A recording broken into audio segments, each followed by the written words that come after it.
Hello, listeners and readers of AwardsWatch.com. This is episode 235 of the AwardsWatch Podcast. I'm your executive editor, Ryan McQuade. Joining me today is our associate editors, Sophia Ciminello, and our contributors, Josh Parham, Dan Bayer, and Cody Dericks. And we are picking right back up where we started last week with our second part of our Best Director tier ranking episode, starting with 1980, Robert Redford, Ordinary People.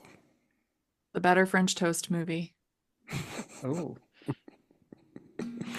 I'll let someone else go first. I mean, we already know where we already know where I am. Yeah. I have this as a really solid B leaning into A. I think the work that Redford does with the actors is really incredible, and the movie works as well as it does in many cases because of his direction.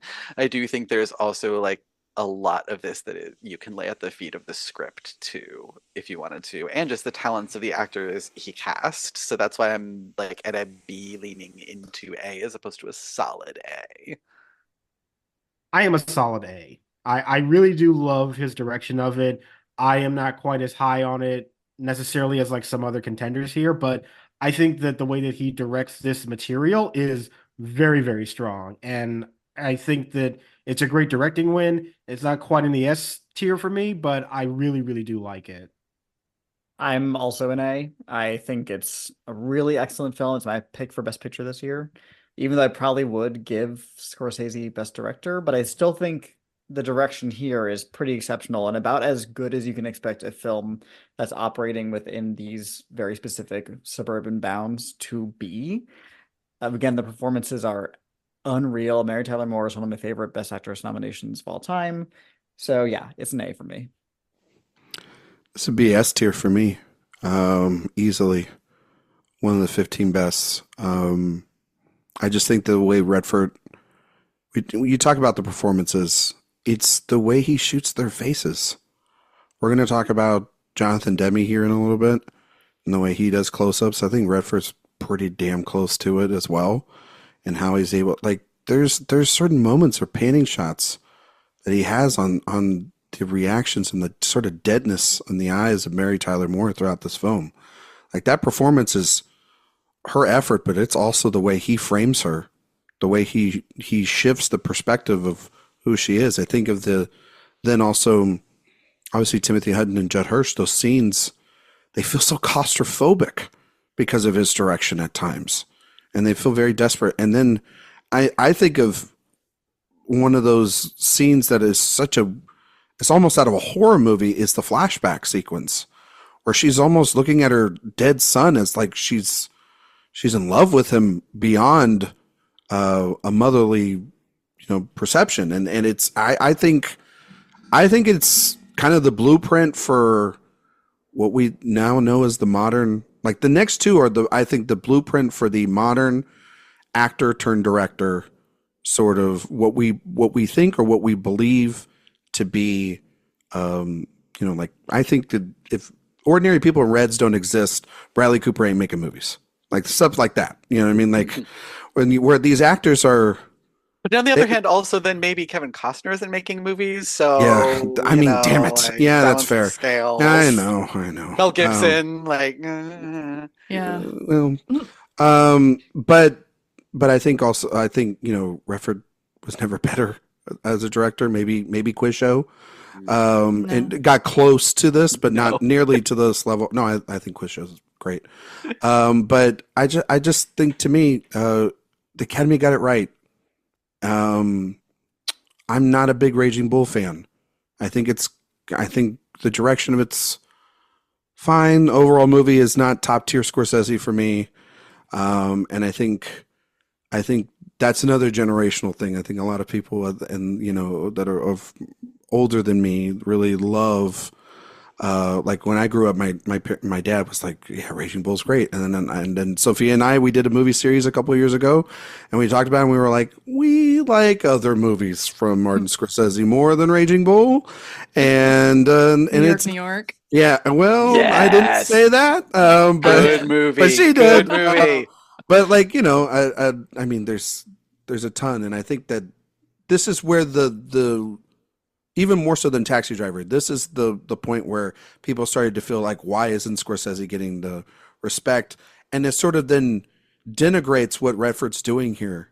And I don't think that that's fair, because I think he created a masterpiece. So I would put it in the S. It sounds like we're putting it in the A. Yeah, I mean, I would put it in the S tier. Yeah. I feel like, though, one of the things that Redford, like, we have to think about with his direction too is like this, everything that we're seeing on screen was his idea completely. So getting Mary Tyler Moore to feel comfortable enough playing this horrible, cold mother, completely different, completely against type, and he gets that performance out of her. He gets those performances out of all of his actors, and he is, I mean, I also agree, like, no one has really touched family drama in the same way that he has. That's not true, So- Sophia. Florian Zeller did it a couple of years ago. Don't forget that.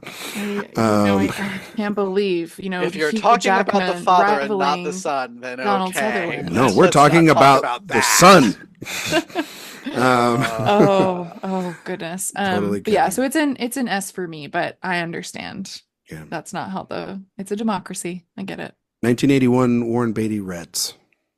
This is an S tier This for me. is an S tier of for me, course.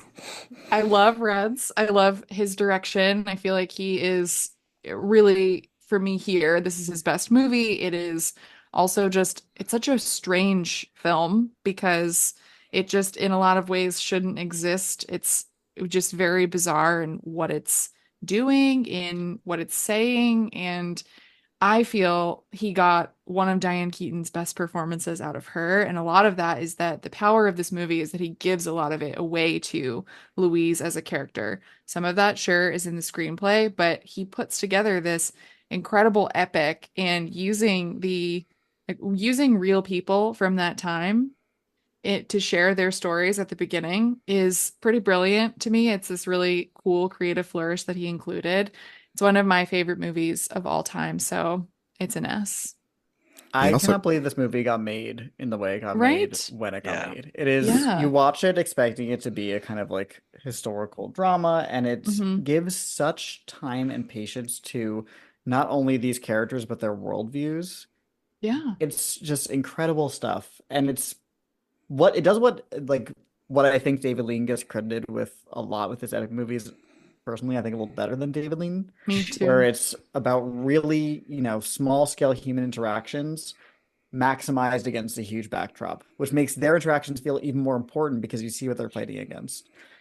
Everything that is leading up to the intermission break, where it's just like these montages and these incredible shots after nearly 2 hours of really close camera on the characters, it makes it even more impactful. This is an A for me, but I could be persuaded into being an S tier. Yeah. Josh? It is an A for me as well. I really do respond to a lot of what he brings to this material. I love both the scope and the intimacy of it. For me, it doesn't quite cross over into the threshold of S, but I really do love the filmmaking that he brings here. I think it is still an exceptional win. Damn. Yeah, I'm at the same as Josh. Like, I think it's really, really good stuff. It's not an S tier for me, but it's an easy A. Everything that y'all have said about this is completely spot on. And I agree. And I think, frankly, more people should see this movie and talk about this movie. Yes. Oh, it's so good. We recently talked about it a couple weeks ago on the show when we talked about actor turned director debuts, and it was high on the list when Sophia and I talked about it. I mean, I would like it on the S tier. Cabaret and Annie Hall got felt like everybody got what they wanted there. Ryan maybe gets Reds. That would be pretty cool. I would get Reds here too. Cody, Pretty maybe nice. help us out here. What you think, Cody? What are I mean, you offering in I'm gonna- exchange, Ryan? Yeah. Maybe I'll be a little nicer to Big Jim later on down the road. Who knows? I don't think we have to worry Probably about won't need your that. voice drowning out the truth. Here. Okay. So I'm gonna I think we're good for now. All right. Thank you, though. Well, just hurt Reds. Why don't you do it? Okay. Reds goes into the A tier. It's pretty messed up. But we're going on to Gandhi. You know what else is messed up? Gandhi. Richard Attenborough. It's in C. This is like a. Oh, that is much kinder than That's I like was a- going to say. I had it in D. I have it in good. D. Okay. Yeah. Yeah. I Right. initially had it in C, and then I looked at my list and I'm like, no. Yeah. Yeah, I'm putting the D in Gandhi. It's really, if we talk about slog, which I feel like we're mentioning a lot lately, this is, Yeah. Oh my God. this is I mean, compare this to No. Reds. Ugh. exactly, which Yeah. is probably equal in length, but nowhere near as Mm. captivating. Or as directorially interesting. Yeah. Mhm. Like at least Beatty is doing something within every minute of that film, and yeah, it just feels so. Yeah. It feels so paint by numbers. That's what it is. It feels. Which is why I actually put it in my F tier. Oh yeah.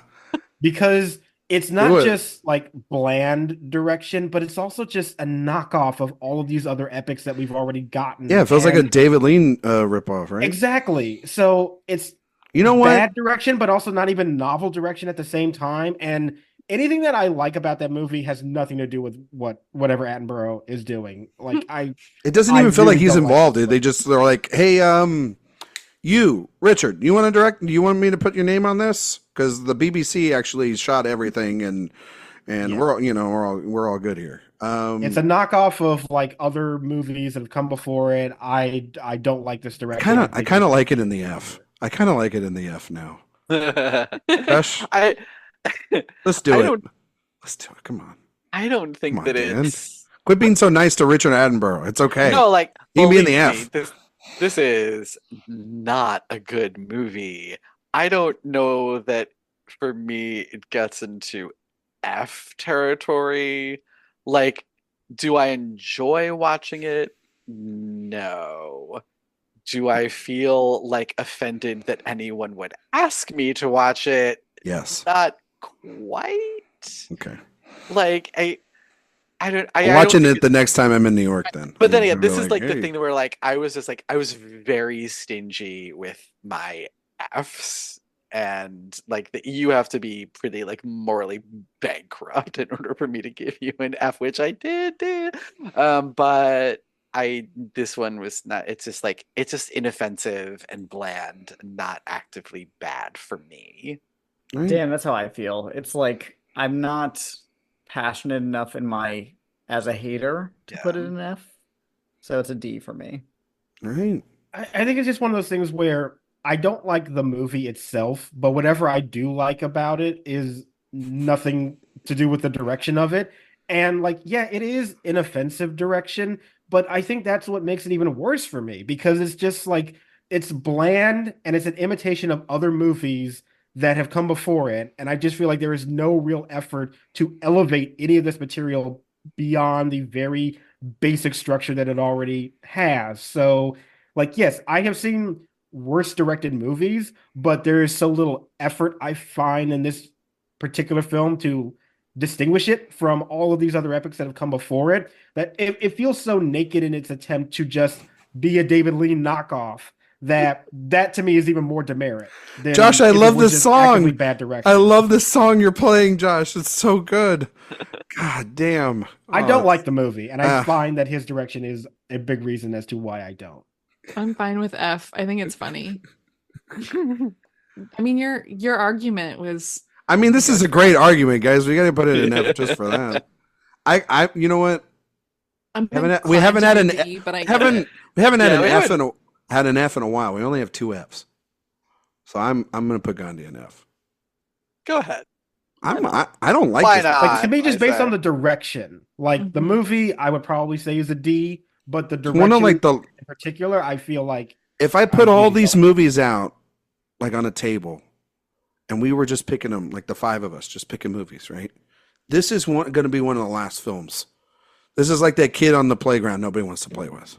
This was the This is one last of Best those. Picture winner I ever watched. There you go. Whoa. reason. Okay. There you go. 1983, James L. Brooks, Terms of Endearment. Second. give it a B. Yeah, that's what I have Yeah. too. Yeah, me too. Solid It's all B. about I love this movie. performances. But Okay. it's just not the direction for me. All right. Put it in B, right next to Rocky. Milos Forman, 1984. For an S tier, Amadeus. Yeah, Like we don't need to absolutely have not. this Yeah. conversation. We can just, Nothing else needs to be said. Please, yeah. Josh, are Move you right along. Josh? Just real quick question. Two questions. They're doing potentially, I think, a mini series on this, right?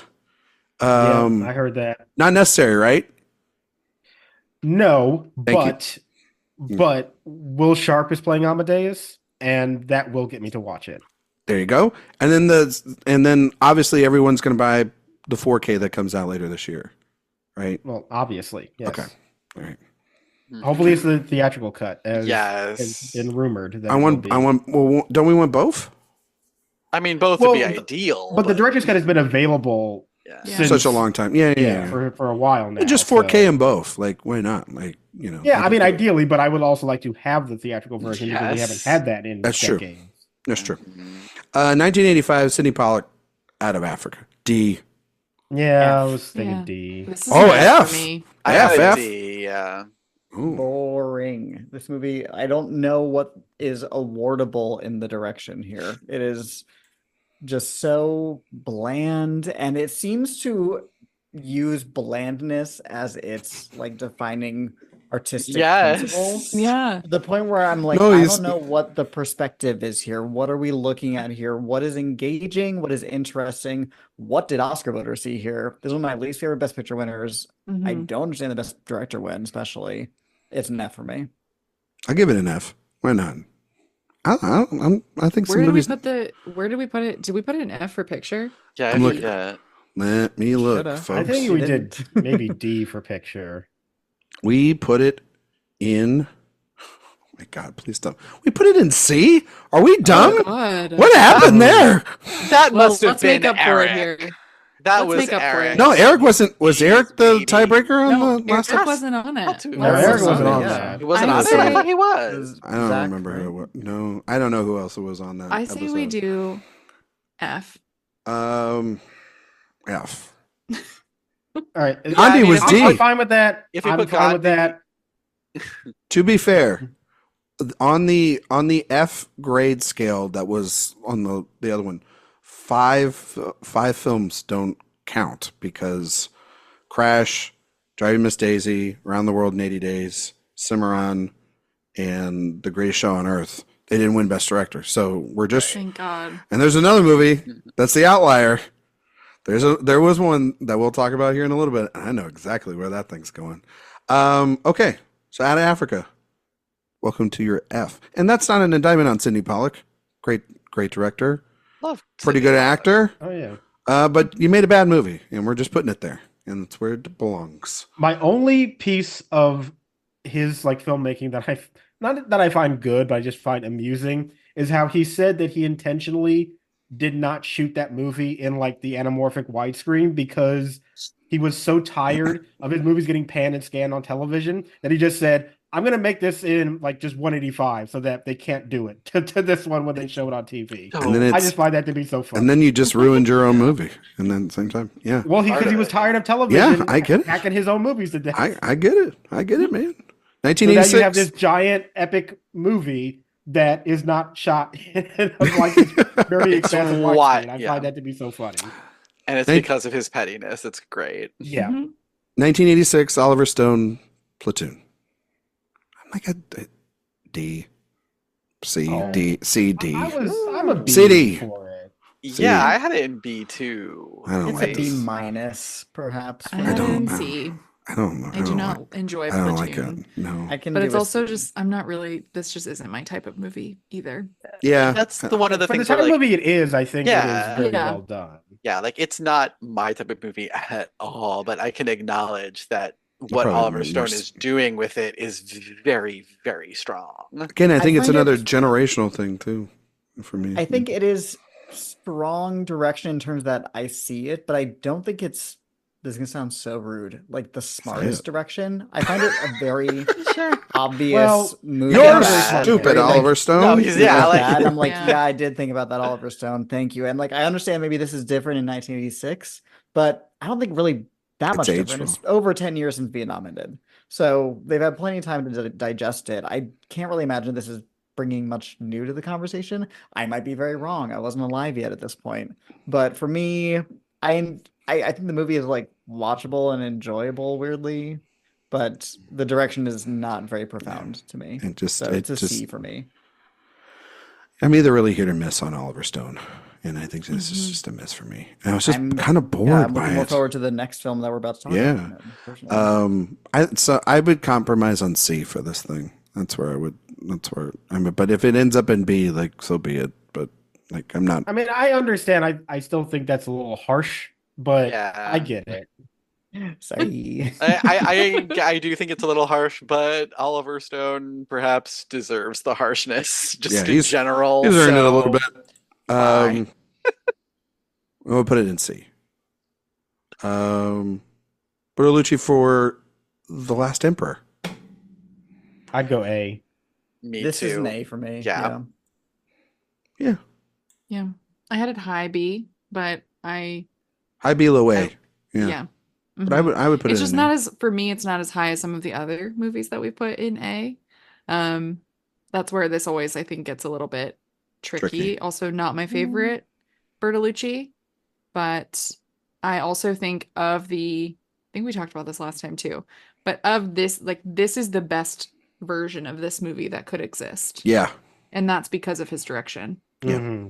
The So- filmmaking is just incredible. Yeah. So I think Really. A does work here. I've talked myself into it. This is another movie that just like a Best Picture, Best Director winner that is so underseen. Like more Mhm. people, you should watch this movie. I promise you, it's a good movie. I know it sounds like homework, but Yeah. it's really good. No, it's Criterion's about to put out a 4K, so Mhm. good time Nice. to check it out. Do you guys ever upgrade on those Criterion 4Ks? Oh Or yeah. do you just I'm like, I already got the Blu-ray, I don't need to upgrade. Or I does got it the depend on the Blue film? Velvet Blu-ray. It depends on the on the movie. film. Yeah. Okay. Yeah, I got the Mhm. Blue Velvet Blu-ray for Christmas, and I'm already like, okay, I have to get the I 4K when they. I own the red shoes and like Oh yeah. so many copies. Yeah. We Yeah, do. they just announced Les Samurai is going to get a 4K, and I you bet I know. need to see Alain Delon's face in as much detail as possible. Yep. I did just get Titanic in 4K. I've had that in probably 3 formats. So Oh, beautiful. I have like Lord of the Rings in like 4 formats. Well. Yeah, everybody's got like the like extended, like the regulars, the extendeds. Then they put them on Blu-ray. Then there's the 4Ks, and then And then the other special ones with the added documentary. Yeah, it's just like Yeah. they know how to steal money over there at Warner Brothers. I'll tell you that. I love that you guys are staking your claim on your future S tiers, Titanic and Lord of the Rings. I mean, we all knew this going ahead. Yeah, this is- But until then, we have 1988, Barry Levinson for Rain Man. It's like C. This is like a No, total D. D. total like 70s. I mean, it's like 70s, 80s movie. Like it just is like okay, cool. I think it's bad. You think it's a bad movie? Yeah, I don't like this. I don't care for this movie. I don't think there's anything in the direction that warrants us I being could go nice to D. it. Yeah, we weren't D. really kind on it. yeah, Yeah, the direction especially is like Yeah. nothing to Lifeless. write home about in my opinion. Yeah, Well, I think the direction has a certain like slickness to it that Yeah. helps it move and also helps paper over the kind of ridiculously offensive screenplay. Yeah. And to that point, that's why I have it in like C as opposed to D, but I'm not gonna fight it being in D at all. This movie, talk about something that has not aged well. Yeah, and also I would like. I mean, Last Temptation of Christ and Working Girl, Fish Called Wanda. I Like those love are Yeah. better directed Yeah. films. Like, please, Fish Called Wanda. When was the last comedy we had win? Like, please. The awful truth. The awful truth. Yeah. We talked about it. Yeah, D. Let's put it in. Yeah, let's put it in D. Oliver Stone, born on the 4th of July, 1989. B. B? I had this in B. B, A, this B. is an A for me. A, okay. I think the perspective he brings to this is much fresher than what he's doing at Platoon, and you can say that they're kind of like coming at Two their sides, stories yeah. from similar angles, but I think it is more finely tuned with this one, maybe with more time. Yeah. The 3 years between wins he had here, but it's an A for me. But it's also a movie I'm not like It's more of a Oh my God, mature you gotta see Born on director. the 4th of July. I'm not gonna like crazy defend it. So Mm. I have this in B, but I also haven't seen it in a really long time. Yeah. me It's too. not one you're putting on every weekend. Let's just say No. that. No. Yeah, I mean, I would. And I'd not because it's be- not a like- good movie, to be clear. Like, It's like No, no. it's just like it is also like aesthetically you have to be in the mood to see his movies like that. Like early on, like his movies are very much you have to be in the mood to watch them. Except I think one movie of his that I'm like I could watch that movie every day and I'd be okay with it. JFK, and that is it. That out of everything else, I'm like, man, I have to be like I have to know that day that I have a backup movie to watch if this doesn't work out, this rewatch or whatever. And so, and I think Cruise is good. I think there's some aspects of it that haven't aged well. I think the direction is, it's big, movie's long. I think it's a good B. I don't know what you guys think, but I have it at B. I think I think there like are very I think good things- B's. It's a good B. Yeah, I can live with there's very B. good things in the direction of that film, but I think that narrative is like kind of segmented into these like sections, and I don't know if he really follows that like flow very naturally, and that's why I ding the direction a little bit. But there are Yeah. certain sections that are really, really well done, but I don't think it really goes beyond B territory for me. Okay, we're gonna put it in B here, and we're in the 90s now. 1990. Kevin Costner, Dances with Wolves. A nice old D for Dances with Wolves. It's a D as well for me. I was gonna go C with it. yeah, but me too. I just went with the D because it matched. And then, but That's yeah, a D, I think. it's rough. It's a little rough. And then also, I don't think Well- the direction is rough. It's just kind of a little uninspired and a He little. Yeah. loves the old like, school. Like yeah, he really it's- has an Mhm. appreciation for that. Like It's I've seen just like- Horizon. He loves old school. yeah, Trust me on that. but like, I mean, like, it's just it's an interesting. I mean, obviously, like the whole like him getting it made and everything. It's really interesting, and I guess it was like once again started another decade. You know, Redford had that, and now him, where he gets the flowers from the world. But I don't know. It's just it's at times it feels like a little bit of a chore to get through. It's 3 hours long, and it's like it's not of the epics that we really love here. And I mean, yeah, I'm gonna say it. He beat Martin Scorsese for Goodfellas, and that's I think Scorsese's best film, if not for most people, a top 5. And if you want to talk about direction, maybe you don't like Goodfellas overall, but from a direction standpoint, like Scorsese's wild in that movie. He is like, I am flexing with walk and talks and editing and violence and all this different stuff. I'm just throwing it at the wall, and that movie moves, and it's so rewatchable. And like Dances with Wolves is like, I watched it on Tubi recently, and I needed the commercial breaks because I was like, wow, because I needed something to pick me up because the movie's a little dull, and so I'm not, and based off of Josh and everybody else's reactions, I'm not good. I don't know about this 4-part Horizon thing, folks. You know what I mean? So Well, I am the outlier of Horizon Yeah, because I actually really liked that movie. Oh, really? oh, you did? Yeah, Oh, Josh, Oh yeah, I'm excited to see it. Kind of loved Horizon, but like I 3 was the hours only one long, that did. man. So yeah, but in terms of Dancing with Wolves, like I like a long don't, movie. I don't love the movie. I actually don't even think it's a good movie, but I also don't hate it either. And I understand there are elements of that direction that you could find yourself appreciating, which is why I put it in the C group. Okay. Just because I don't feel so much passion to actually hate that movie. Okay. C then? I C? think C is fine. Yeah. All right. Okay. Next one's Okay. easy. Next one's easy. Jonathan Demme, The Silence of the Lambs. This is my favorite Best Director win of all time. Sophia, me my too. number one. Whoa. Oh, yay! This is great. No, okay. and this also had the highest points on my chart across the board. I think it's what Jonathan Demme does here is just, I mean, it's unlike anything else that we've talked about yet today, and will as we go forward in the category, the close-ups, yes, but also just what he does with this movie. It's why it's one of the most rewatched Best Picture winners for me. It's the direction for me is the standout element of the movie as a whole, and why you feel such terror and sadness and empathy. It's a masterpiece, and it's because of Jonathan Demme. Yeah, he takes what is a pulpy book that I love, but doesn't feel very elevated, and kind of similar to what Francis Ford Coppola did with The Godfather, is he turns it into something so much bigger than what it seems to be. It becomes so much more about structures of power in America, gendered violence. It is really just incredible stuff. And to Sophia's point, I've seen this movie, I don't know, 20 times probably across the course of my life. And every time I watch it, I find something new. I watched it last year on my birthday. Happy birthday, Cody.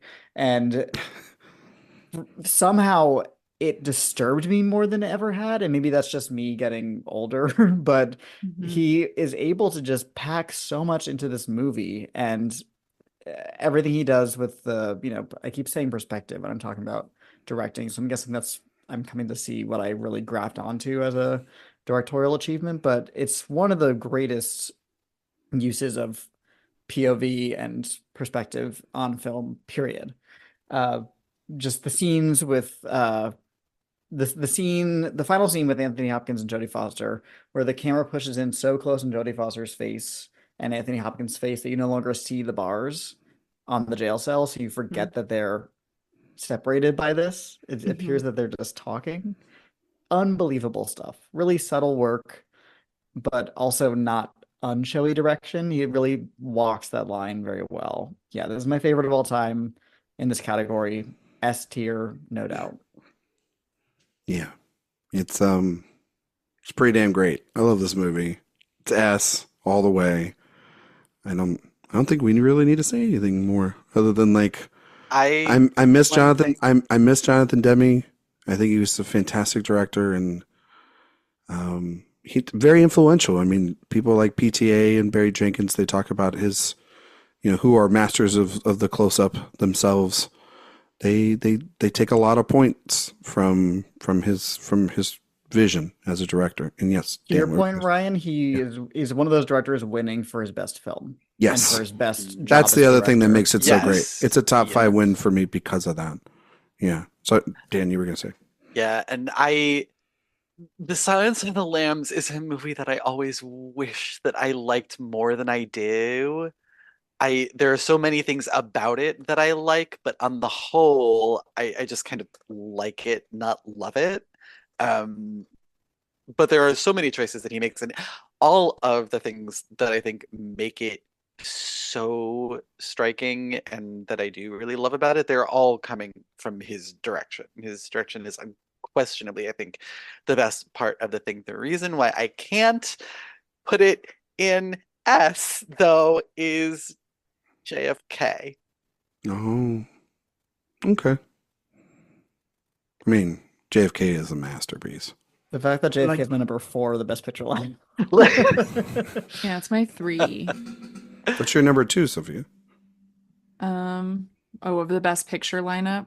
Yeah. Let me go. Beauty and the Beast. It's Beauty and the Beast for me. Yeah, it actually is Beauty and the Beast. That was my number 1, but yeah. JFK is kind of I mean, that's a JFK is just I don't know. I do JFK love is it, but it's not Silence of the Lambs. the direction of that movie is just literally insane. Yes, yeah, but it's incredible. Yeah, that's a good way to describe it. That's for sure. It's like listening to your craziest friend at a party, and you're like, I'm so compelled. Everything you're saying is bullshit. Yeah. To me, the thing I about need to hear. To me, the thing about JFK is, as much as it is, I love the direction, and it would be my runner-up. I actually think more the editing is what makes that movie as great as it is, because it just it is one of the greatest and wildest edited movies of all time, and I think that goes hand in hand with Stone, with his direction. Yeah, with his direction. Yeah, but yeah, that's. But I still think Demme is an S. No, even if I do. I mean, love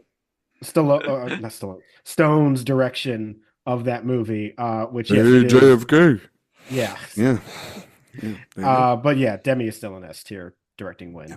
I'll put it up there for sure. He is on the board. All right. 1992. Year I was born. Clint Eastwood won for Unforgiven. And put this out on the table. This is an S tier one for me.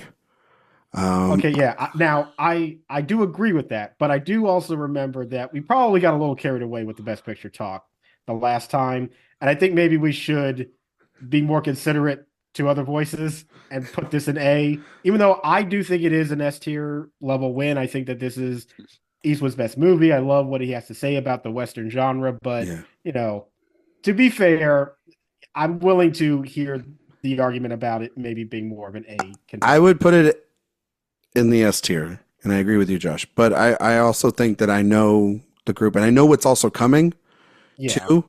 In terms of things that I'm a little bit more stronger on, I think though of the films that Clint won for, this is the stronger film. Absolutely, this is his best directed film, and this goes again to what Cody just said about, and I agree with Cody about Silence of the Lambs for Demi. This was another moment where Eastwood won for his best film, clearly, because this is like him commenting on his entire career and making one of the best films of the genre. It's one of the only Westerns that my wife actually likes, and she doesn't like Westerns because it actually has something to say. And so, what he's able to do with this movie is kind of great. But I firmly expect it to be an A, and I'm okay with that because there's some other ones here that we get a little bit later that I think need to be in the S. So where are we on the S right now? We're on 11. Okay. Yeah, color. Yeah, I would go A for this one. I mostly because of what we have coming up. I do love Unforgiven, but I would also give it to Altman here for The Player. I would stick with Eastwood personally because I've also voiced my opinion. Well, I know you don't like Robert Altman. Yeah. But I'm still fine with this being A. Altman's my runner-up. It's a B for me. I am a Howard's End homo, so there's that. Same, Cody. Thank you, Dan.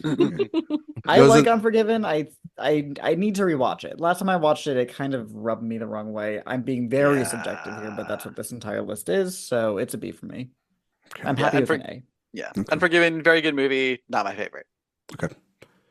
1993, or we'll put it in an A. 1993, Steven Spielberg, Schindler's List. Yeah, S. I think so, yeah, S.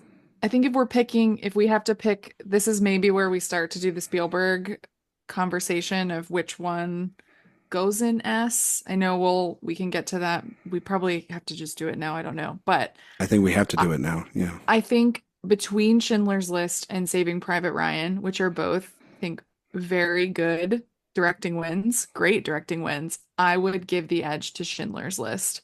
It's a monumental achievement and so personal to him too. It's crazy too because he wouldn't be my winner this year. Jane Campion would have been my winner for The Piano, but it's undeniable, I think, in its power and because of the direction. I'm one of the people that thinks that the win for Saving Private Ryan is a better win than Schindler's List. I rewatched Schindler's List. I think it was last year when we did the 93 retrospective, and I was very low on it. I think it's obviously very, it's got a massive reputation. People love that film. I personally, and I did when I was a kid and I saw it, I was kind of blown away by it. I rewatched it last year and I was very lesser on it. I don't think it's as good as I remembered it being. The pacing of it, again, it felt like, okay, I get it. And I know that that's kind of also the point too of like, you're in this misery and it's this horrible event that happened and I get it. But for me, I was just like, I don't know. It's not top tier Spielberg for me. And Saving Private Ryan as a film is not top tier Spielberg for me either, but his direction and the fact that it's not even $100 million budget on that thing, and it feels so expansive and so big in its scope. And I'm okay with that film not winning Best Picture because he should have won Best Director. It's a really, really great directorial feature, one of our best war films that's ever won in Best Director. And so and yeah, I mean, obviously I would give like tons of other Spielberg movies Oscars before these two. But yeah, I would stick this probably in B is where I would go. B. And yeah, again, I don't I think remember it's, this conversation in the Best Picture tier ranking as well, and me being like, "Ryan, are you okay? I rewatched it Who and hurt you? Is there some German in your background that I don't know about?" Like, no, I think the other thing is the reason why I loved The Zone of Interest so much last year is that movie does kind of the opposite of what this movie does. This movie does a lot of showing and it's very gruesome. And I think that movie you have to it flips that on its side, on its head. And that movie is, yeah, I remember watching being like, oh, okay, this is what I was kind of looking for, kind of what I thought I remembered when I saw Schindler's List, which is just kind of you as the audience putting your own thoughts and fears into what is going on behind the wall while everything's happening there in that film. And that's why I think Glazer's film's a masterpiece. I think there's a lot of showing, too much of it in Schindler's List. And it's a really long movie too. It's a really long one as well. And so, but I mean, I know that I will get outvoted on it and it's fine. I just have to say.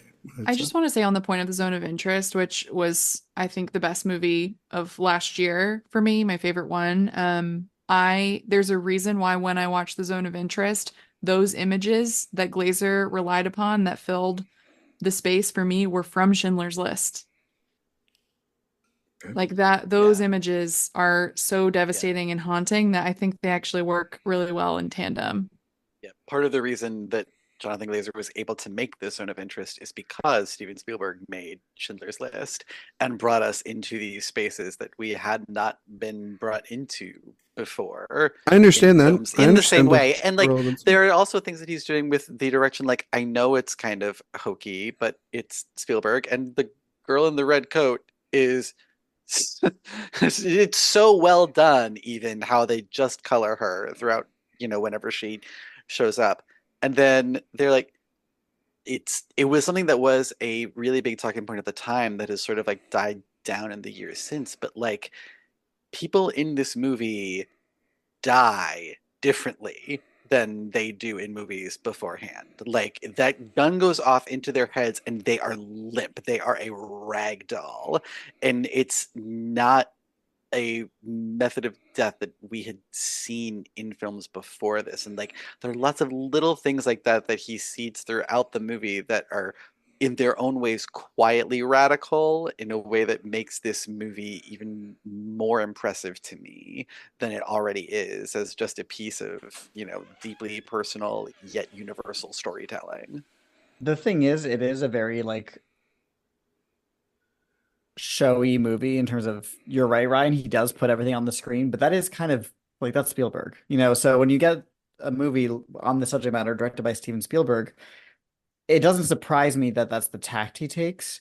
And I don't think this is his best film, but I do think it is one of the most correct wins for a director in this category, if that makes sense, based on his career up to that point, his personal perspective, and what he's doing with the story.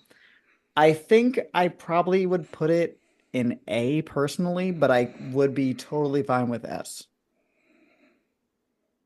I think the way that this represents Spielberg's career, really up until that point too, as somebody who struggled to get the actual respect from the industry that he did, even though he was making huge successes, it was very well known that there was a little bit of resistance to fully embracing him. And I think this particular project being so personal to him, being something that he really wanted to champion, and it comes out as well as it does, and it is the major success that it is, I just feel like puts it in the S tier just because of what it represents for Spielberg. Like I remember watching that clip of him winning and everybody stands up and somebody in the audience literally shouts "about time."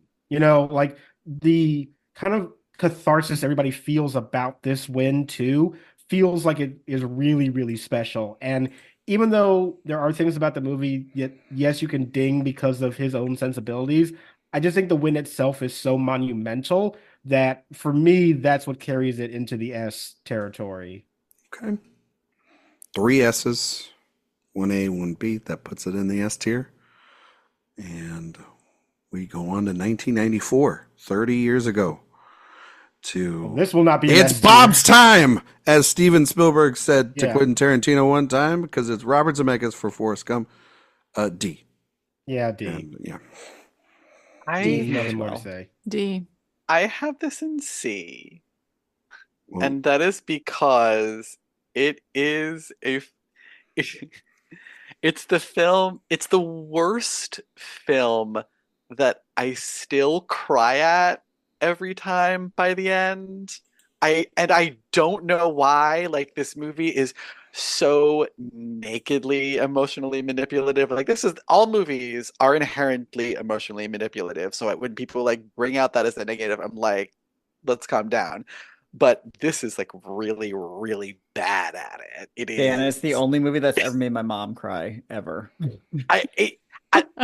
And like I would understand it more if I was a boomer myself, which I am definitely not. But like, I don't know. There's just something about it that even though it's so bad, there is something about it that works for me somehow. So I personally can't quite put it into a D. I have no problem with it being in D on this ranking. I think it's just it sucks. I hate it. I don't like this movie. It's weird. The It's technical weird. It's aspects also of really it is weird. cynical too. It's in super. it. Yeah, it's very, What it does but to in, Robin but in Wright's weird character. ways. Yeah, what it does to It's just- Jenny's character is ridiculous, but that's the screenplay. I do Mhm. think that in terms of Zemeckis' direction, it's weird that this is as giant a technical showcase as it is, and probably why it won so many Oscars yeah, and it got doesn't the reviews age that it did. well at all. Yeah, there are lots of it that does. The John Lennon scene is horrifying. But the ping pong is incredible. Cool. You learn how to hit a ball. I got a ping I mean, pong this- room in the Better in other a matter room. of life and death. Yeah, you know. This movie basically invented Photoshop. So Yeah. Yeah, it's kind of incredible. It also it's one of those wins too, where by giving him this win, you then let him Oh God, yeah. have a blank check to do whatever the hell he want, and then look how that turned out. Look at the eyes of those children in We were Polar all welcome Express. to Marwin. You know what I mean? We all got to Marwin. I mean, to We be did fair, the that walk. did also probably get us Castaway. So you take the good and the bad. Yeah, I mean, Contact. Yeah. What Lies because Beneath, of this movie, yeah. and that's his Contact's best film. wild. I just watched that a couple of weeks ago. That movie's wild. Excellent. Yeah, movie. but I don't Cannot think that believe this is a that good was- directing win. Yeah, no. It's going to it. I think we heard more D's than C's there, so it goes Yeah. into It's a the D. D. It's right next to Rain Man. 95, Mel Gibson, Braveheart. Speaking of D, yeah. D. D. Yeah, it's a D. We can. I weirdly, here's It's like the a s- thing. Oh, oh, no. Mm. Cody saw those Cody. kilts and was like, "Look." Listen. I'm about to be the bravest heart of all. It's a movie that I've only seen, I think, once, and it was Yeah. like 12 years ago. But I remember being quite impressed with it. The scale of it, the battle scope of scenes, it, all yeah. that stuff, which is why it wins Best Director. So if Yeah. we're talking about it as a feat of directing achievement, That's that was a fair. bad sentence, but you know what I mean. I mean, first of all, fuck Mel Gibson, but I do think it's for me probably a B, a C at the lowest. But I'm not gonna, try to persuade you guys because it's Braveheart of all movies. So I'll concede to what the group decides. I just think that it is kind of impressive direction used for very weak material. And I just Sure. don't know if he really elevates that material so much. And I think that he can be a really good director, honestly. And Apocalypto. I think Apocalypto is his best Yeah. movie. That's to a be damn fair. good movie. Yeah. And that is him really understanding what that material is supposed to be and using the filmmaking to really get the best out of it. I don't really feel like he does that with Braveheart, and that's why I feel, even though there are impressive elements to it, I'm not moved to really give it that much credit because I'm not that much more invested in the movie because of what he's doing. His scope and scale is he's got a really great eye for it. It's just the material that he works with then hinders that aspect, and he's not able to then, I think, effectively enough elevate everything else to overcome that, and it then certain aspects start falling apart. And that movie, I remember when I was a kid, that's one of those like AMC movies that's on all the time. And so like, you're like, so when I had good, fond memories of it then, and then you watch it as an adult, it's another one. You're like, oh, this is not as, what was I thinking? Like, this is not as good. And the stuff is too far in between all the battle sequences and stuff. I think the last half of the film is better than the first half, which is rough to get through. So, yeah, if I'm thinking back to what Josh said about Gandhi and how it felt like he was just taking all these things from older, better movies and doing them here, and it just kind of ersatz. And that's kind of how I feel with a lot of Braveheart the last time I watched it. I feel like when I watched it when I was younger, there's definitely a like, fuck yeah kind of energy to it, but especially when I watched it as an adult, I was like, oh, this does not hold up. I think we're putting it, so wait, are we going to keep it in D or are we going to put it to C? I had it in D. D? Okay. We'll So keep 4 it in. Ds and then just little old me. That's Yeah, fine. little. Yeah. 1996, Anthony Minghella for The English Patient. This is, I think, for me, B. That's where I had it. I don't think The English Patient is as bad as people say it is. It's not. You're right. and That's I Blame Seinfeld. yeah, I think the Seinfeld of it all, like, just die already and everything. Like, I don't think it's obviously a masterpiece or anything, but in terms of the scope and the scale and everything of that movie, the sweeping romance of it all, it's a very effective film for what it's trying to be. And so I would put it in the B tier. I think it's a low B to B minus, and I round up a little to a B because I do like those performances in the film too. I rewatched this very recently after 2 decades of just hearing not much good about it and not loving it myself the first time, and I was really taken aback by how well made it is. I mean, it's the word that comes to mind is handsome. It's very handsomely mounted, and there's some match cuts in here that are like, obviously they're trying to do Lawrence of Arabia, but are really impressive and really just do a lot for the themes of the story that I think sometimes the screenplay itself is kind of weighed down by. So I'm cool with the B for this one. And that's fine for me. I tend to I tend to lean more towards C with it, but that's just because I just find the movie is okay. I don't hate it. I just think it's I get you. But I get you. But it is a very handsomely made movie, so I don't have any issue with it going into the B tier. Sophia, you agree? Yeah. I mean, I just prefer the direction in Fargo and Secrets and Lies as well. Yeah. So Well, that's true. Yeah, this is another really good director year. Yeah.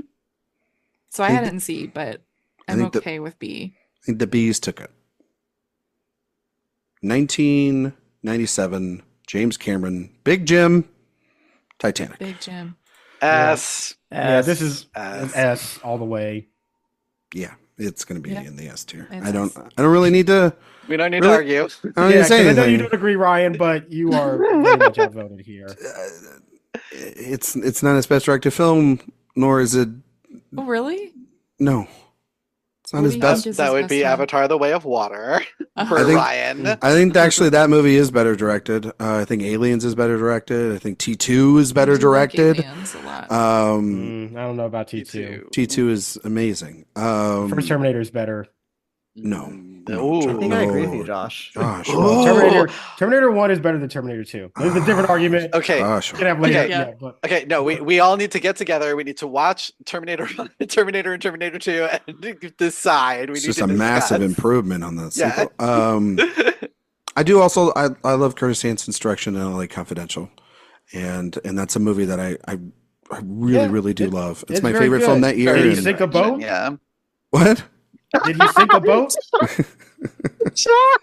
No, he didn't. Yeah, exactly. There you go. All right.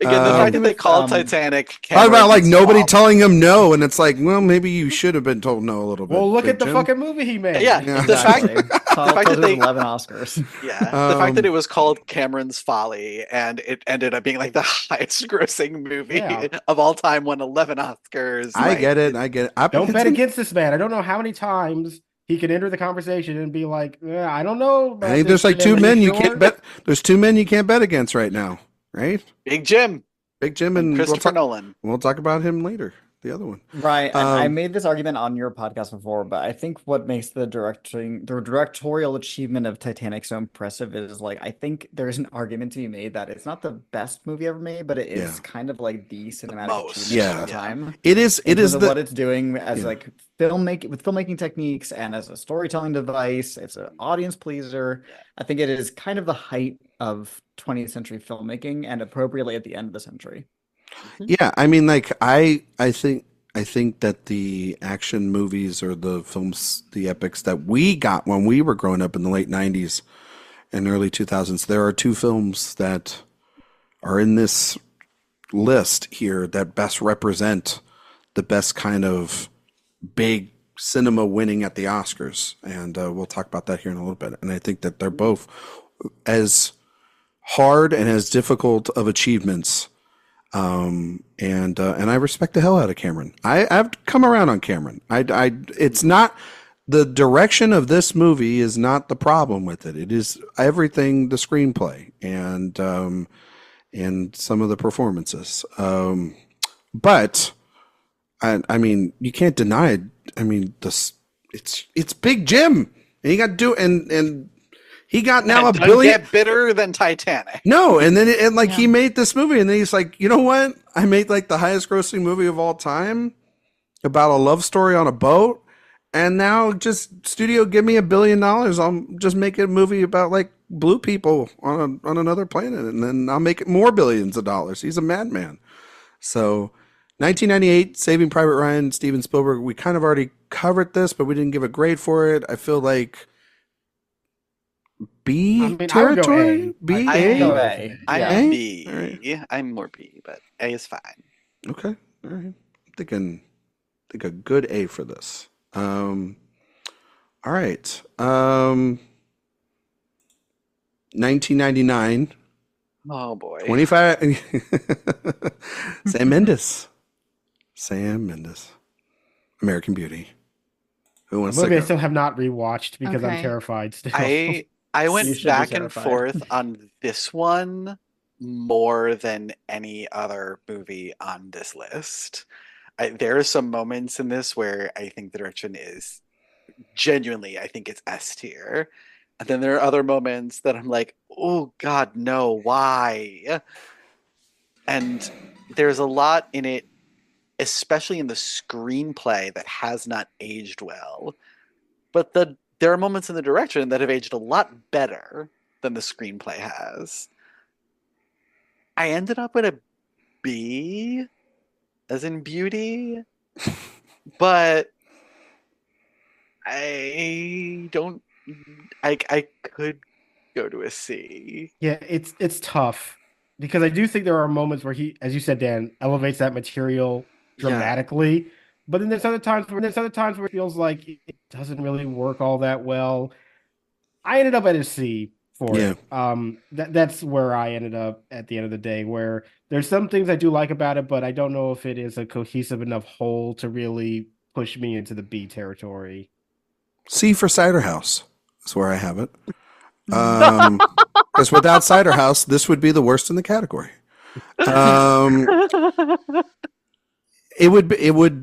It's a C, and I think it's also a C because of everything kind of Dan pointed to. It's very uneven, and it goes back and forth between like, oh, that's kind of it's very first time director. It's like, wow, that's a really great flourish there, and oh, that's should have been cut, and then you factor in being John Malkovich, The Insider, and The Sixth Sense, which are three great directed films especially The Insider, which is my favorite Michael Mann movie.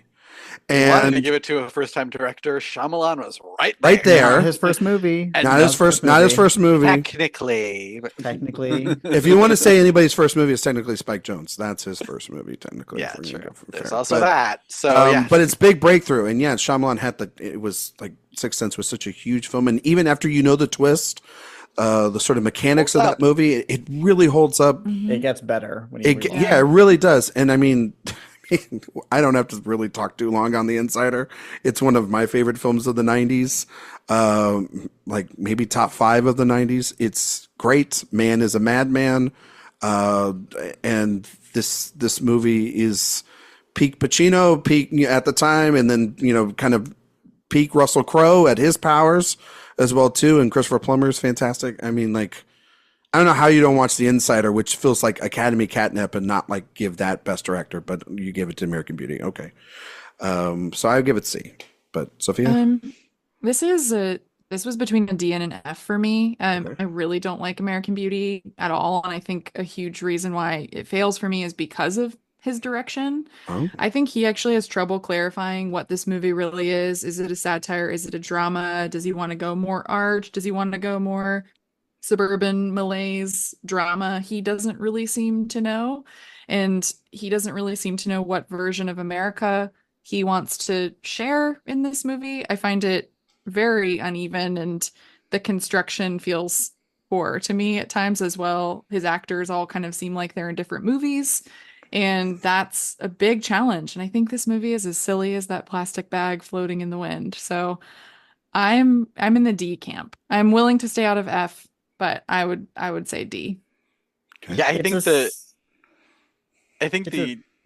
the mishmash of tones that you talked about, Sophia, is something that has always bothered me about this movie. And all the characters do feel like they're in different movies, which I think is kind of the point, but I also don't think it works very well. It's that Alex Garland argument, though, where it's like, you're like, is this stupid or is this stupid on purpose? That's kind of how I feel about this sometimes.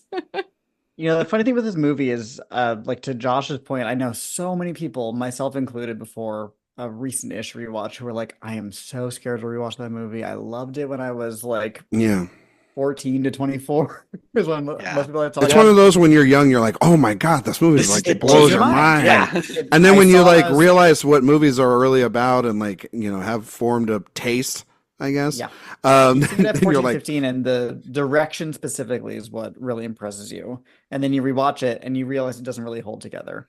Now, I don't think that's entirely the direction's fault. I do think the screenplay is like, whoa, and he doesn't really have a handle on the tone that the screenplay is going for, but neither do I think does the screenplay itself. So I don't know how much I can fault Sam Mendes with that. So I'm averaging out to a C.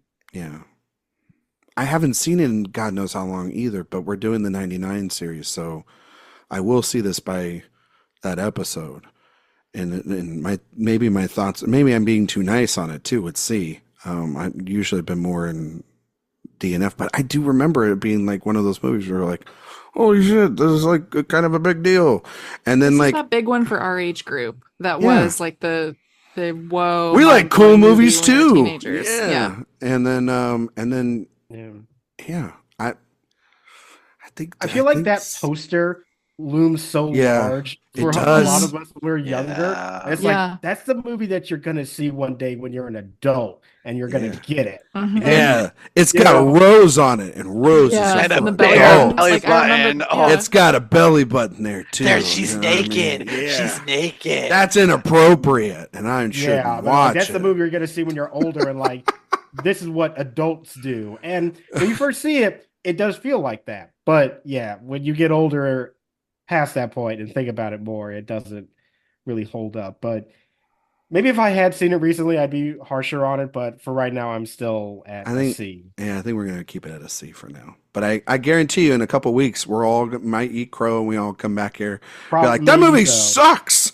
And then when we're playing our different game, we're like, get it out of every category. So the point is, it's definitely not higher. Yeah, we're not going to get reevaluated and think this is actually a masterpiece. I don't think that's going to happen. 2000, Steven Soderbergh, Traffic.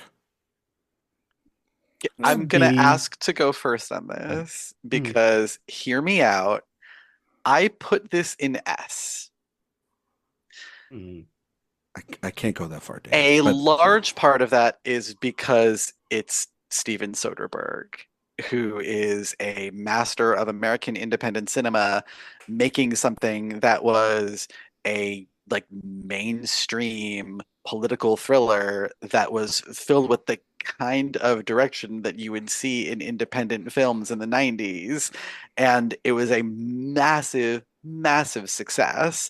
Trying to keep an ensemble this sprawling to make that coherent is a really tough job, and I think he does a really good job with it, although I have heard arguments that people are very confused by this movie, and I fully accept that is a thing.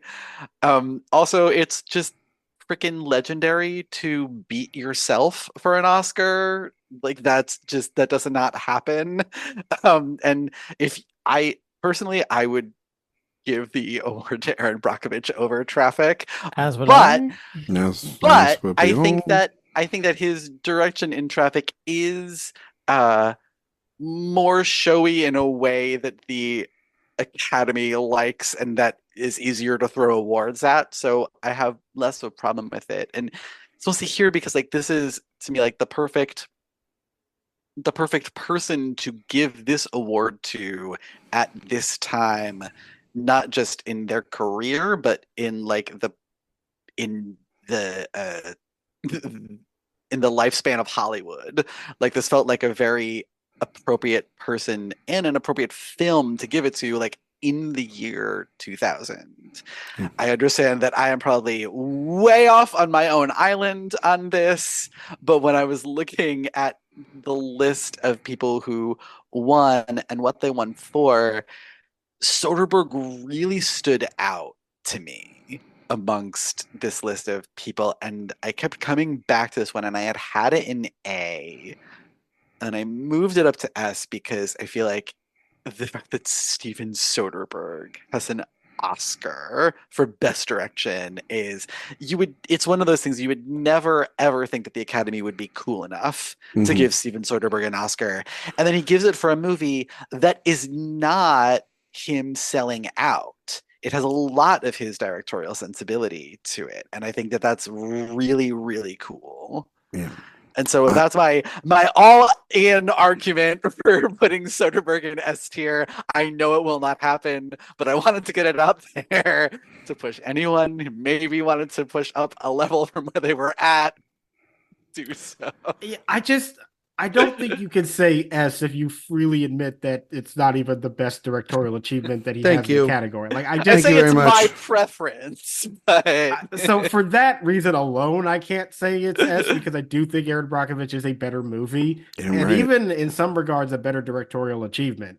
Both. But I do understand kind of how monumental it is for him to win, and as you said, to beat himself, like especially when Ang Lee probably should have won that Oscar, considering how the precursors went. Like, it's pretty exceptional that he was able to pull that off. And I do think it is really, really good work. That can persuade me to maybe go up to an A, but I can't do S. That's all I ask. That's all I can't do ask. that. But, like, my initial gut feeling was B, but I can be persuaded to an A. I think the win is a B because Aaron Brockovich is a better movie. It's the better directorial film too. There's also a little movie called Crouching Tiger, Hidden Dragon that was nominated as well. And also there was a film called Gladiator from Ridley Scott, which is one of his better directorial. I like Gladiator. I don't care what you guys say. And Gladiator's fine. It just should not have been in any Oscar conversation like that. And I think that Traffic, Dan, I'm glad you like the color yellow a lot. It's really great for you. Like I will not advocate for how this movie has had an effect on cinematographers following that. That is a separate conversation. That's kind of it goes down to also a director making a choice.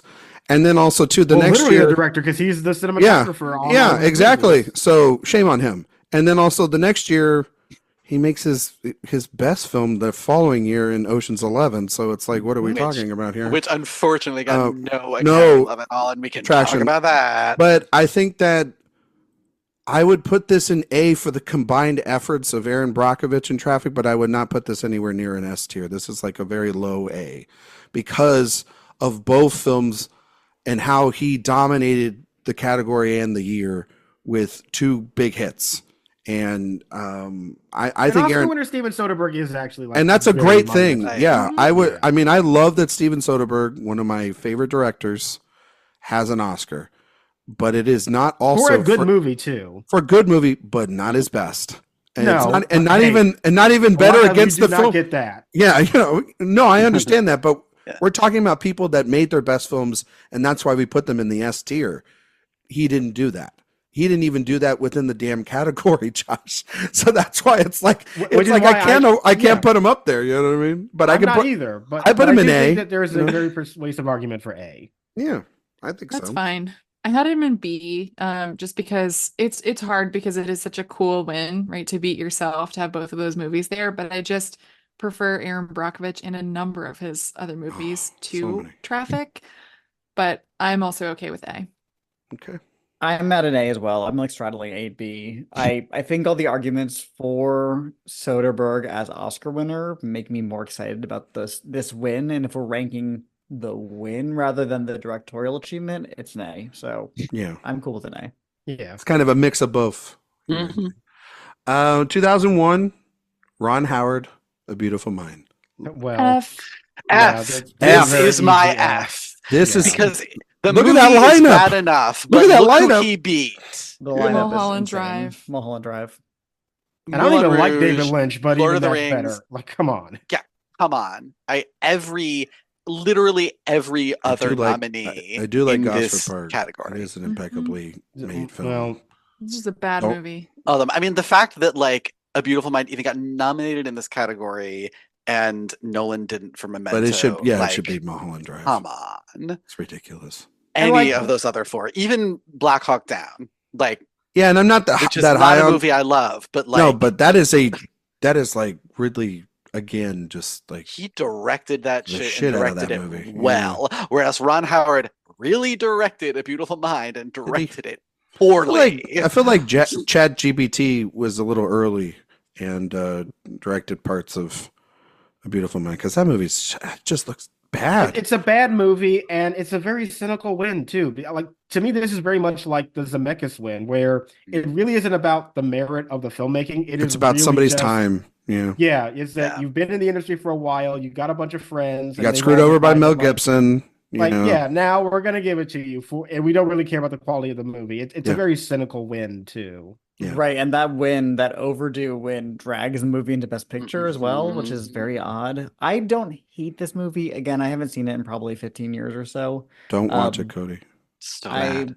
It's bad. okay, I won't watch it. I don't want to hurt your afternoon. Just go watch something else. And like the fact that Afternoon he is evening allowed by now, that early beer. makeup. Well, I'm just saying, usually the best time to watch a movie, I think, is in the afternoon. And what? 2:30, I like a 3:30 10 screening? a.m., 10:30. 10 a.m. Yeah. an old Like Greta lady. Gerwig. Yeah. Cody, take an edible before watching it. It'll make it Oh more my God. enjoyable. Good use of my Why is that time. man yelling at the screen? I feel like if you did that, you The would number just- sequence would be would- crazy then. it would It's just like, turn got the money- into the Kaufman film. Oh my God, yes. Oh my god, right. Yeah. Um, So all that to say, this is probably in my memory a C, but like a D is fine. well, it's gonna get an F. So Okay. because we I'm all not we gonna all stick we, up for a we all are fucking giving it an film. F. You know what I mean? It was the outlier of the other Best Picture films that we gave an F, that because those other films didn't qualify. So this was the only one that qualified from the F tier from Best Picture for this list. So there you Wow. go. I hate It this, just I hate this Congratulations. movie. I hate this Yeah. movie so much. 2002, Roman bad. Polanski, The Pianist. Can we not? Can we skip it, please? No. Do like the Academy YouTube page and turn off the comments. Hmm. What, Okay, Who, I'm who gonna wants to say start? this. Here we go. I'll start. Do it, I'm do actually it. gonna give this. I'm gonna give this a C. I think that it is fine direction. But I also feel like this material is like, yes, it is harrowing to watch, but it does feel very similar to many other depictions of this story, of this kind of story that we've seen before. And I just don't know if for me, it really adds much to, especially his entire filmography. It's another one that feels a little cynical. It's like, oh, you finally won the Oscar based on the Holocaust movie, and like, even putting aside all the feelings that we may have on Polanski, I just feel like the movie itself is just not really that special in his entire work, and I don't think it represents the height of his prowess as a filmmaker. And for that, I just feel like it's not really that special of a win. I don't hate it. I don't think it's a bad movie, but I don't think it's an exceptional win either. And yeah, there are other people in that lineup that I would have preferred to see win over him. So that's where I'm landing with it. Yeah. I kind of think that if I'm looking at just his direction of this movie, I'm like between an A and a B. I think it's very, very strong what he does in the movie. I sometimes go back and forth on whether Adrian Brody is elevating the film or if Polanski actually did have something special with actors to bring that out of Adrian Brody, because given all the available evidence of the movies he's done after this. But I have feelings about Adrian Brody as well. So. But then I just hate this win so much that like I'm at an A-B for the work, but an F for the win, which averages out to a C. But that kind of feels overly mean. But I think we can be overly mean to Polanski. Yeah, like I think that's if there's anyone who deserves it, like yeah. And like I do believe that it is possible to separate the art from the artist, and I want to believe that is something that true critics should be able to do. But in this case, when this is not an award voted on by critics, it's an award voted on by peers, that has connotations that just do not, I think we have to talk about. And I hate that. Well, and that part of it, like I love Polanski's early movies so much. I mean, he has many 5-star films for me. If we're looking at early in his career, some of my favorites of all time. I think he is one of our, with everything included, like if we look at just his filmmaking, one of the best filmmakers we've been able to see. Should have won for Rosemary's Baby. Like, absolutely. I'd have given it to him for Chinatown, honestly. You can't tell the story of cinema without Roman Polanski. You can't. However, I think when we're talking about, and I think his direction here is strong. I actually think, though, that the fact that it's a true story and he's a little beholden to that actually is a detriment to where he maybe could have gone with it. However, this win, I think, feels mean and purposeful from the Academy. Like I just feel like there's a point to it, and it doesn't have to do with the movie itself. No. That's always just how I've kind of felt about that. We're on 2 wins in a row here that are not because of the film's achievement necessarily, for very different reasons, obviously. And it leaves a bad taste in your mouth, especially because I think the movie is quite good. And I think I haven't seen it in a long time, but I think it's well directed in terms of bringing the whole thing together.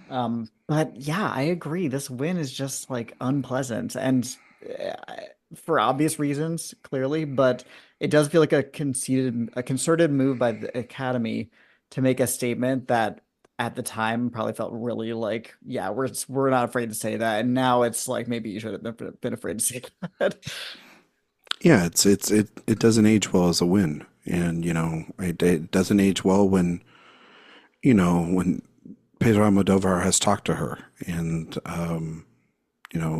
if you wanted to just go chalk and just go with Rob Marshall for Chicago, you had a chance to do that. I think that's an amazing piece of directing there. Yeah, and it doesn't absolutely. And it doesn't make sense that it didn't win that, considering it won a lot. And I mean, you don't even have Jackson for Two Towers nominated in this. It is really bizarre that the film wins actor in a surprise, director in like maybe a surprise, I don't really know exactly, and screenplay, and it doesn't pull off Best Picture. It's very odd. And then to your point, I mean, like Rob Marshall is directing the hell out of Chicago and they're responsible for the film's success, which is why they give it Best Picture. It's very odd. Yeah, it's you have to have a very kind of twisted sense of humor to find this funny. But in the Oscar clip where Polanski does win, you get a shot of Harvey Weinstein in the audience. Yeah.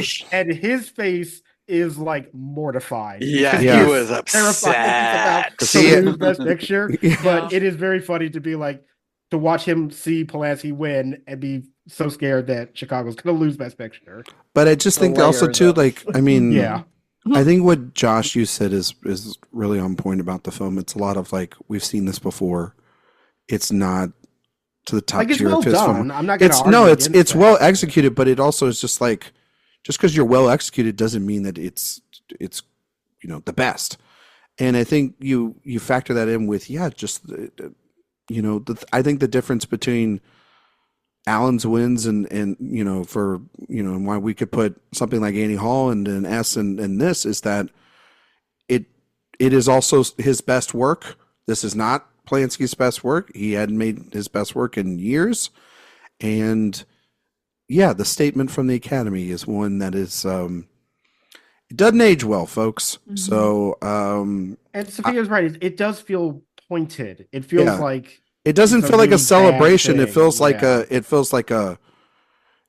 feels as if they're trying to make a social statement that is beyond the pale, even at the time. They're standing by him, and they're all celebrating it, and it's because weird. he made a Holocaust movie, and it's it's weird. It doesn't feel great. I think it fits perfectly into C.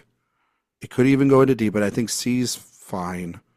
And we can just move on. C is a good balance, I think, of how we feel about the win and how we feel about the film. Exactly.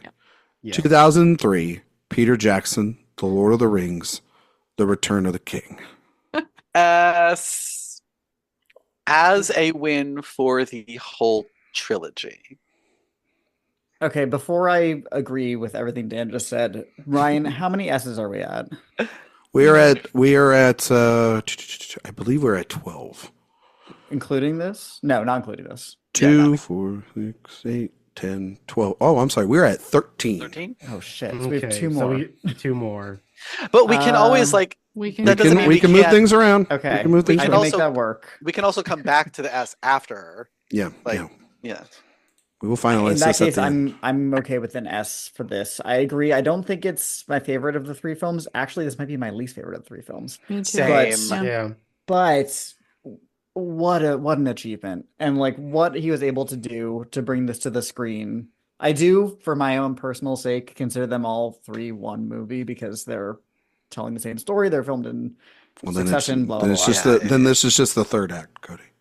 Exactly. At that point. So then therefore what you just said about like, oh, it's the lesser, it's like, well, no, it just finished off the magnificent film that is Lord of the Rings. So well, you can still say the third act is the weakest then. Because it's a beautiful third act, and who doesn't love a third act that's as great as this? It can still be the weakest of the three. It's not. What I think is so impressive about his perspective on the film is it is a high fantasy film about might as well be another planet. Like this could be sci-fi for all we know.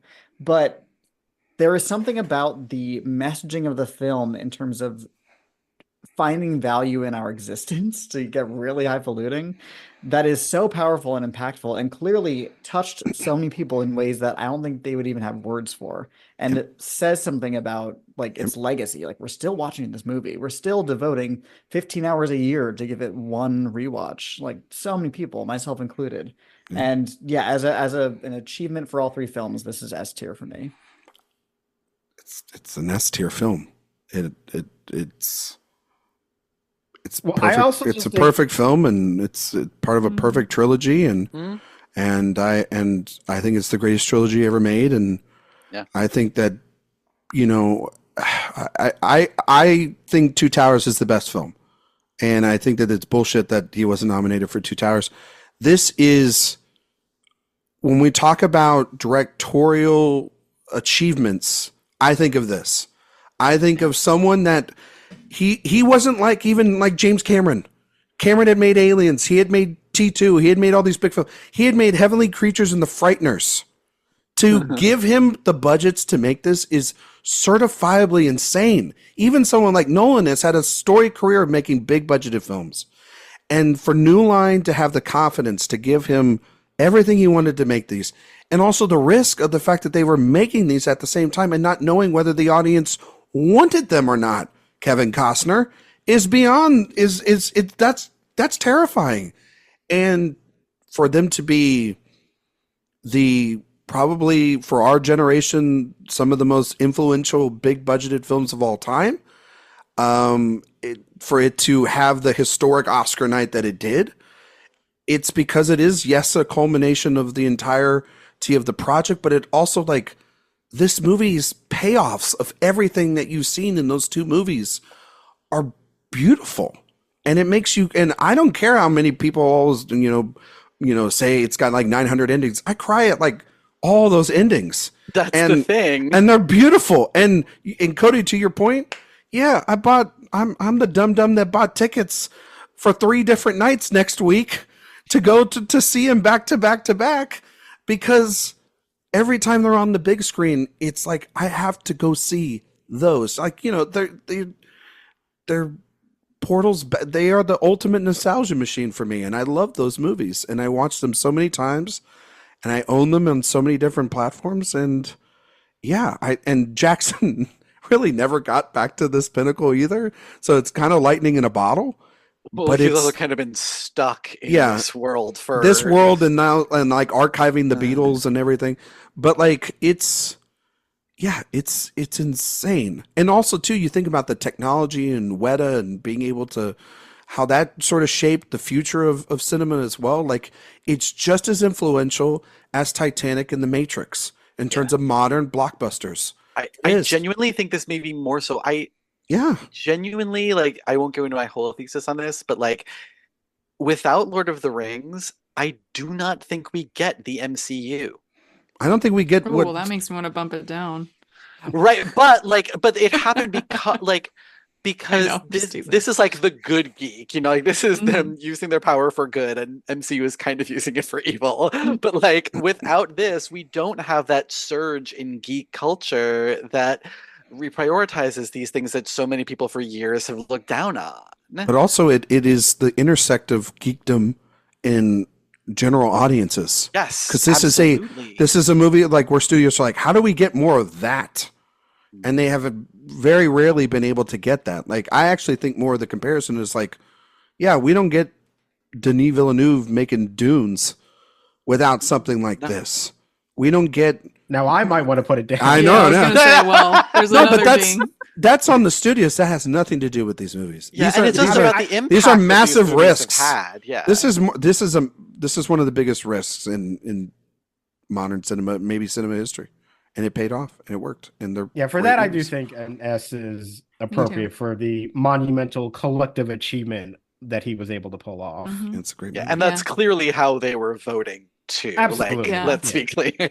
For sure. I mean, if there was movies in A that I like more than this, but when we think about risk, directorial achievement, everything that we've been talking about, it's pretty undeniable in S. One of my favorite moments last year or earlier this year, I think, was Sophia texting me 3 straight Sundays of how much she loved and cried and because she finally saw these and she saw the extendeds. And that's the other thing too, the extendeds add so much richness to what the theatrical experience was as well. And I really love The Two Towers though. That was my favorite. I saw all 3 of these movies 4 times in theaters, and I've seen them every time they re-released them, and I love them. I love these movies. All right, Clint Eastwood, $1 Million Baby, 2004. Like, it's A, B. I like the movie. I like it. Yeah. B. I don't think it's like, wow, what direction? It's sturdily made. To be fair, the direction is like in the cinematography of the film. It's like, Clint, I know it's dark outside, but like, come on, buddy. Like, it's he made it would get much worse though. So it would get like Gran Torino, like the mule or Gran Torino. You can't see anybody in that movie. He does set his own template here for the next. Exactly. Yeah, but it's still a really good movie. Like, I really, and his direction's really solid. Solid movie. I wouldn't go A personally, but I think B is good. It's not who I would give the Oscar to. We all remember No. the 2004 segment because that would be to one Mr. Martin Scorsese for The Aviator. Oh yeah, we remember that. Yeah, I remember that. And but your that's weird arguments that you were making during that episode. I mean, talk Some about a people are a directorial achievement. That's what The Aviator is. But B is where $1 Million Baby goes. 2005, Ang Lee, Brokeback Mountain. A.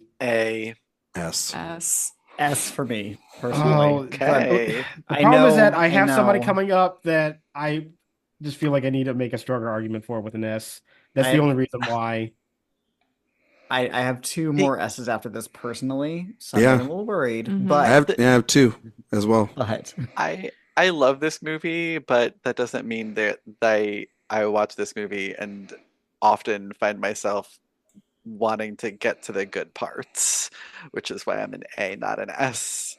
I think that it's very, very good, but I do think the movie is, for me, a little bit slower paced than I would have liked. But I certainly won't argue against it in S. I love this movie, but I have it in A. Its impact is, I mean, I don't have to go into it too much. I mean, if Eric was here, he'd be talking about 45 minutes about how much he loved this movie. It's the only poster that we ever see when he's on Zoom, right, in the background. I think it's a beautiful film. I think it's one of Ang Lee's best.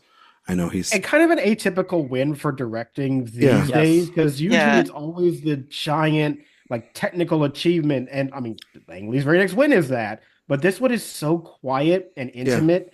And I love that this is like a steamrolling directing win too. Like, I do agree that it is sort of in the S tier.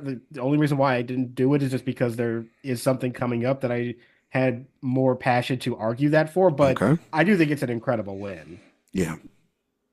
for me, this movie is just a masterpiece of tone setting. To contextualize like what the film was when it came out, you know, we were a much different country than we were 20 years ago when this movie came out. The gay cowboy movie. Exactly. For it to be the blockbuster awardsy success it was and still have an impact, both positive and negative, like to Dan's point, did kind of get reduced down to the gay cowboy movie. But when you watch the film, it is just undeniably reverential in a way that is not like saturine, if that makes sense. Yeah. It has such a quality to it of import in a way that doesn't put an asterisk next to that. It's not like this is a movie about the American West and they're gay. This is a movie about the American West, about the impact of societal pressures on people, which is the same going all the way back to High Noon. It's just with a different frame of reference. And Ang Lee brings such reverence and seriousness to that in a way that doesn't weigh it down, but does kind of put it on a pedestal and say, no, this is worthy of looking at, and itemizing in a way that puts it alongside some of the great romances throughout cinema history. I mean, like you look at the poster, they're copying the Titanic poster. It's very clear what they're going for here. And so much of the movie's success, I have to lay at the feet of Ang Lee. Yeah. Yeah, I felt similarly. It's S for me. I feel like it's when we think about a Western and subverting expectations of a Western, and you think of those things that are core tenets of them, right? These beautiful landscapes, of course, and this has those. But what really also stands out for me, in addition to just these beautiful characters, is how domesticity is so suffocating. And I think that you get that through Ang Lee's direction. Yeah. It's in the S tier. We are at 15 S tiers. Just putting that out there. But so from here on out, if we're going to put one in, we have to take something out. Or we just put it in and then we have to take out later, which was probably what we'll do. Maybe, I don't know. We'll figure it out. And then we'll leave them all in. No. Hurry up, let's get 5 more to put in there. Yeah. 2006. It's Marty's time. Martin Scorsese, The Departed. Here we go. I gotta say, I love Martin Scorsese.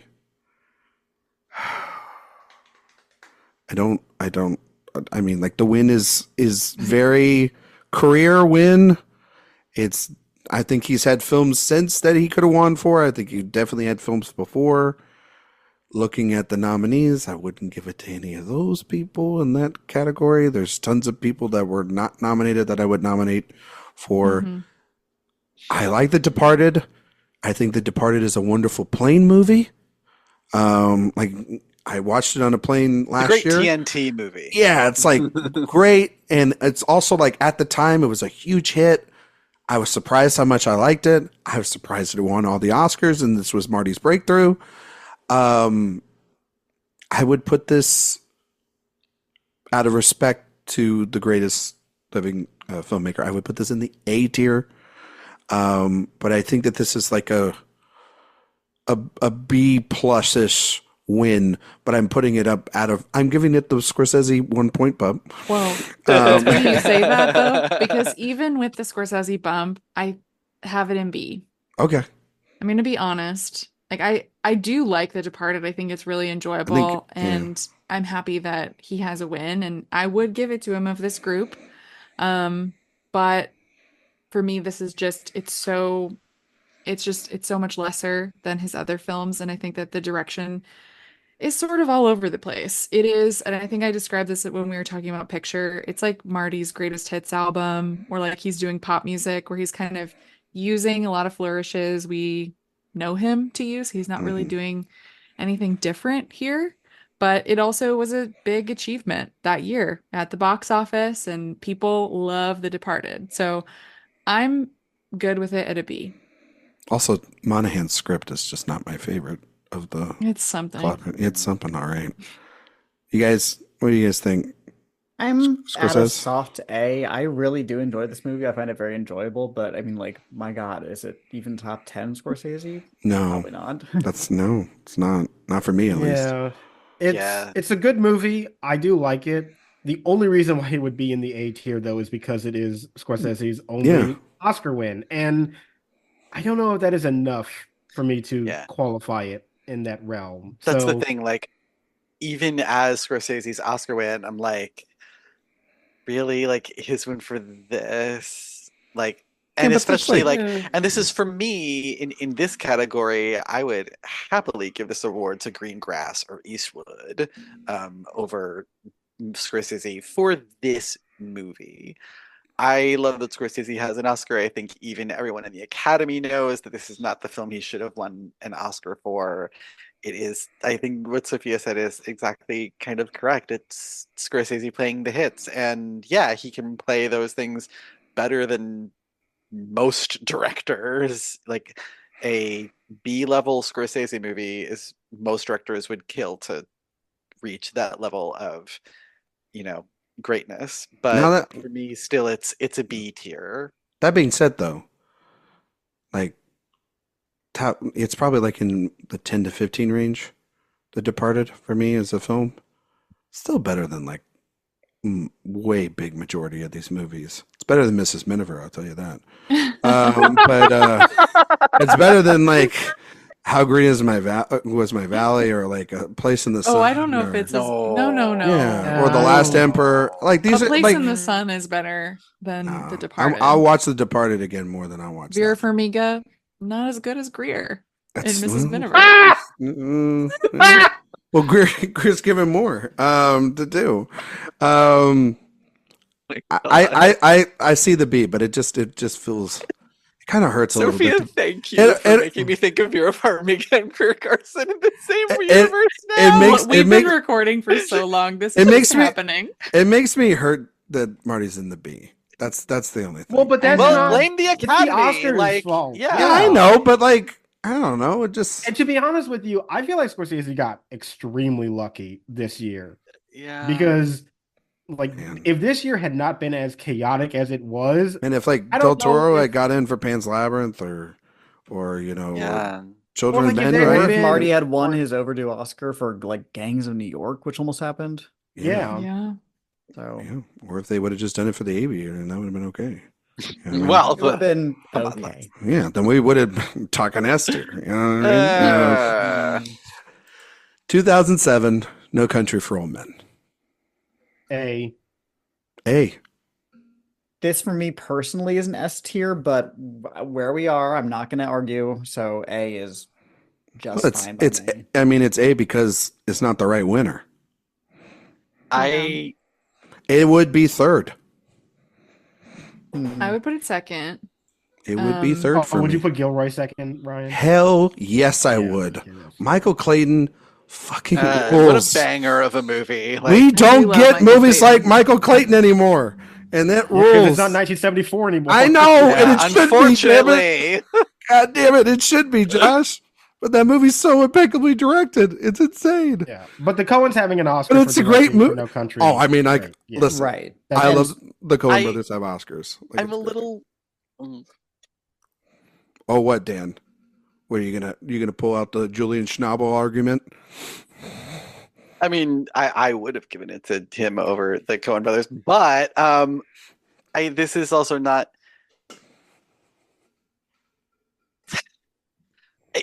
No Country is a very good movie. I need to rewatch it because the last time I watched it, this is a case of a movie that I respect more than I enjoy. Oh, Dan. And it also feels to me, and this was, like a while ago was the last time I saw it, but it has always felt like this strange outlier in the Coen's filmography. Like when I think of the Coen brothers movies and I think of this movie, it's not to the level where I would say they sold out. But to me, this feels like when I think of films that represent the Coen brothers, this is not the first, second, third, fourth, or fifth one that I would go to. Dan, I know what you're saying, but I could draw such a clear line from Blood Simple to Miller's Crossing to this movie. That I can totally see. I just think that in terms Even of Fargo. the overall, yeah, sure. In terms of the overall tone of No Country, it doesn't. When I look at this win as the Coen brothers won Oscar win, it seems like, oh well, yeah, they made it for their most Academy-friendly movie as opposed to the movie that is most like them. I don't think this that's movie's. why I don't think this movie's that's why Academy friendly. This is a dark movie. It's not. Well, in terms funny. of that's the only thing that's close to Academy friendly. It is. Oh, it is a funny. brutal movie, Yeah. but this whole year is full. It's filled very with brutal weird. movies. There will be blood. Yeah. It's brutal. Michael Clayton's really cynical, and it's an amazing Best Picture and Best Director lineup. It does get my vote personally. Although if any of really the 5 Best Director nominees have won, I would not complain. But to me, just what they're doing here is such an assumption of their abilities as filmmakers to tell a story about America, and their unblinking cynicism about this country is just perfectly attuned for Cormac McCarthy's sensibilities. So their perspective and their vision is what I'm really drawn to here, which is why it's S tier for me. But again, I will settle for an A if we're okay with an A. I mean, I love that the Coen brothers have Oscars for this movie. And I love that they have picture, and I love that they have screenplay. But God damn it, Paul Thomas Anderson should have had this Oscar for director. It's not even close. I know that there's the relationship between the two of them, the dueling films shot at almost the same location. It's great stories and everything, but it's like, God damn. When I just think this is the one, and we talked about it on the PTA series. It's like, this is the one that always gets me. I'm like, God damn it, why couldn't we have a split 1 year for this? You know what I mean? Like, it's so, yeah. And it's not a knock on the Coens. It's just like PTA being a winner here would make it S tier. The Coens here make it a very high A. But I can't, but so I'm picking between. Well, and then there's Gilroy. I- And then there's Gilroy, who just comes in and just, man. So What a I guy. love PTA. Everyone knows this. He's my favorite director working right now. But I don't think this is not close.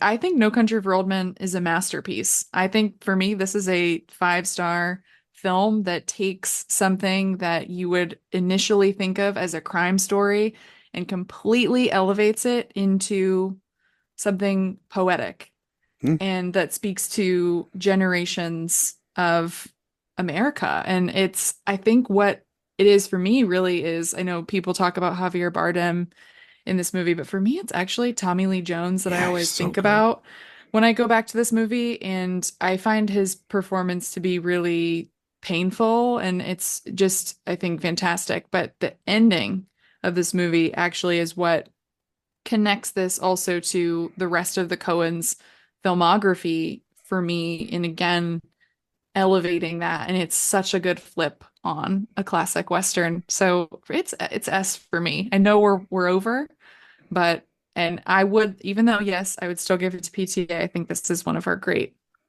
directorial achievements. It is 2007 too. And this is just a landmark year of cinema. And this is, I mean, like No Country for Old Men's a 5-star movie for me. I love it. I mean, I'd kick out Jason Reitman and put in Fincher for Zodiac because, like, come on. Well, I'm not a Reitman fan. But to hell with that. I would put it in S tier too. Why not? Just for the year, just for the Coens. Damn it. I'm sorry. That's how I feel. It's true. I do love that ending, and I'm one of those people. The ending is. And then I oh my woke up. God. And then I woke up. Oh, I can watch it. Is it a really? Do you guys think it's a really? I mean, Dan, obviously you're not going to agree with this, but I guess it's like this is a Josh, Cody, and Sophia question. I rewatch it a ton when it's on TV. Like if it's on like HBO or Showtime, like I put it on, and like it's like maybe an hour and a half in, hour 45, and I'm like, okay, I'm going to watch maybe one of the great films of the last 25 years. That's what I think about it. But it is not for me. Well, I do really like the movie. I do, but I'm kind of with Dan where it is not really one of the Coen brother movies that ever jumps to the top of the list whenever I think about their filmography. Now, that says a lot about a very strong filmography for sure.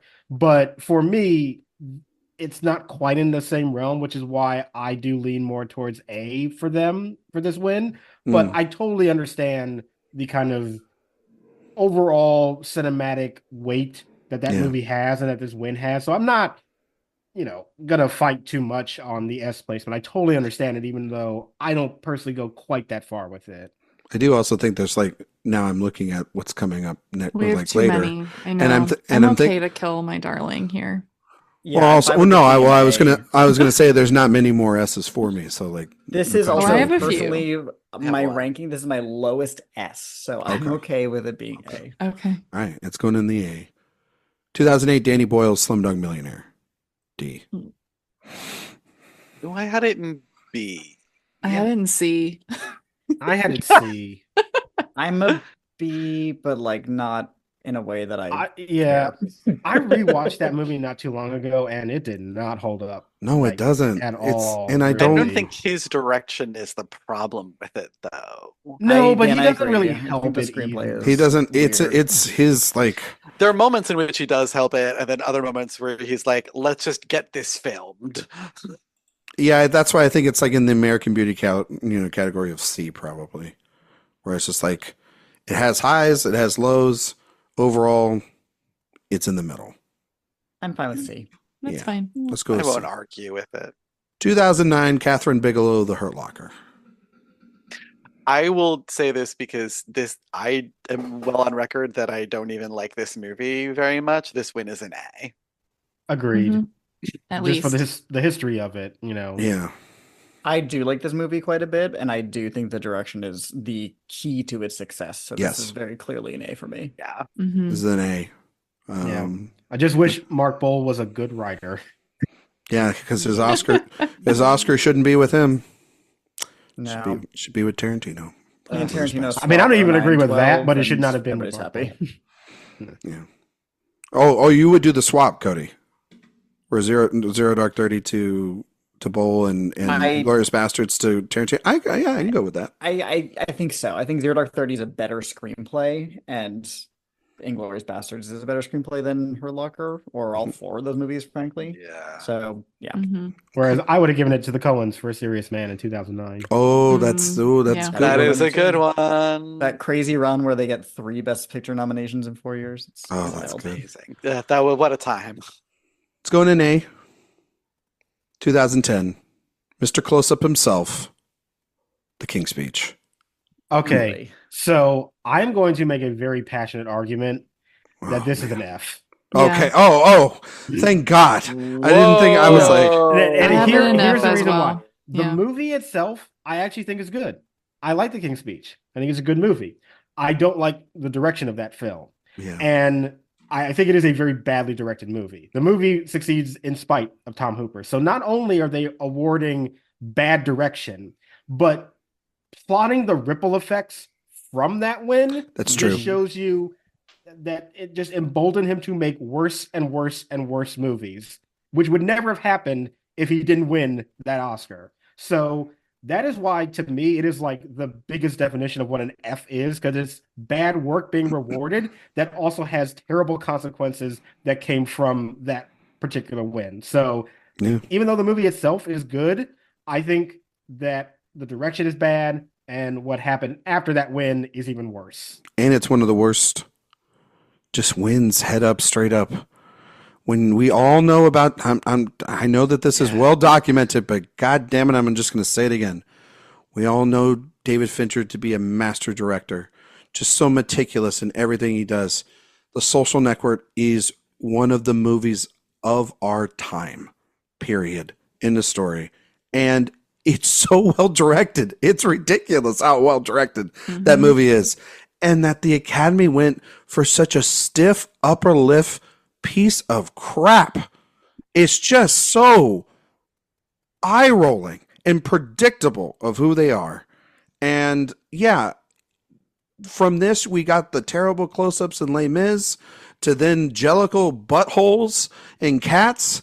I mean, yeah. Well, you forgot his actual worst movie being The Danish Girl, which is Yeah, like, and then The Danish an Girl. I forgot about abomination The Danish for Girl. everything. Woo! Yeah, I forgot about that. And like none of this would have happened if he didn't win that Oscar. Yeah, because we didn't put him on this prestigious platform. And then, like, Fincher has not been close ever since, and probably won't be, because he's not a. But to be honest with you, Ryan, I don't even really think about it in terms of the competition all that much. Like, yes, that is a factor you can put into. Oh, I mean, it's a huge factor in this case. Of that, but even regardless of that, just Tom Hooper himself, yes, is enough to me. No, I agree. F-tier win. I agree. Yeah, I think it's an interesting one because I'm closer to Josh in terms of I don't think this movie is bad at all. It is certainly, I would say it's the most uninspired of the Best Picture lineup. I mean, this is one of the most crazy, diverse, exciting Best Picture lineups that we've ever had at the Oscars. And where I differ from Josh is I don't think the direction is bad, but of the ones in this category, like, I would be hard pressed to give him the win. And yes, everything that you're saying about what this win has unleashed on the world of cinema is very compelling, but just based on like the level of the work, I can't quite go as far as F. I had this at C. I could be I think that I wouldn't have a problem with a D. F for Fincher. For me, this is D for Darren Aronofsky. Aronofsky also gets my vote, actually, Dan. I think that this movie is good, to Josh's point, but I think what Tom Hooper's career after this has proven is that the movie is good in spite of Tom Hooper's He had direction. a great script. Exactly. The script is great. He had three great actors. Yeah. And the Academy miscategorized that as being, this is Tom Hooper's achievement, and what we see down the road is, oh no, this is not Tom Hooper's achievement. This is the film working in spite of him.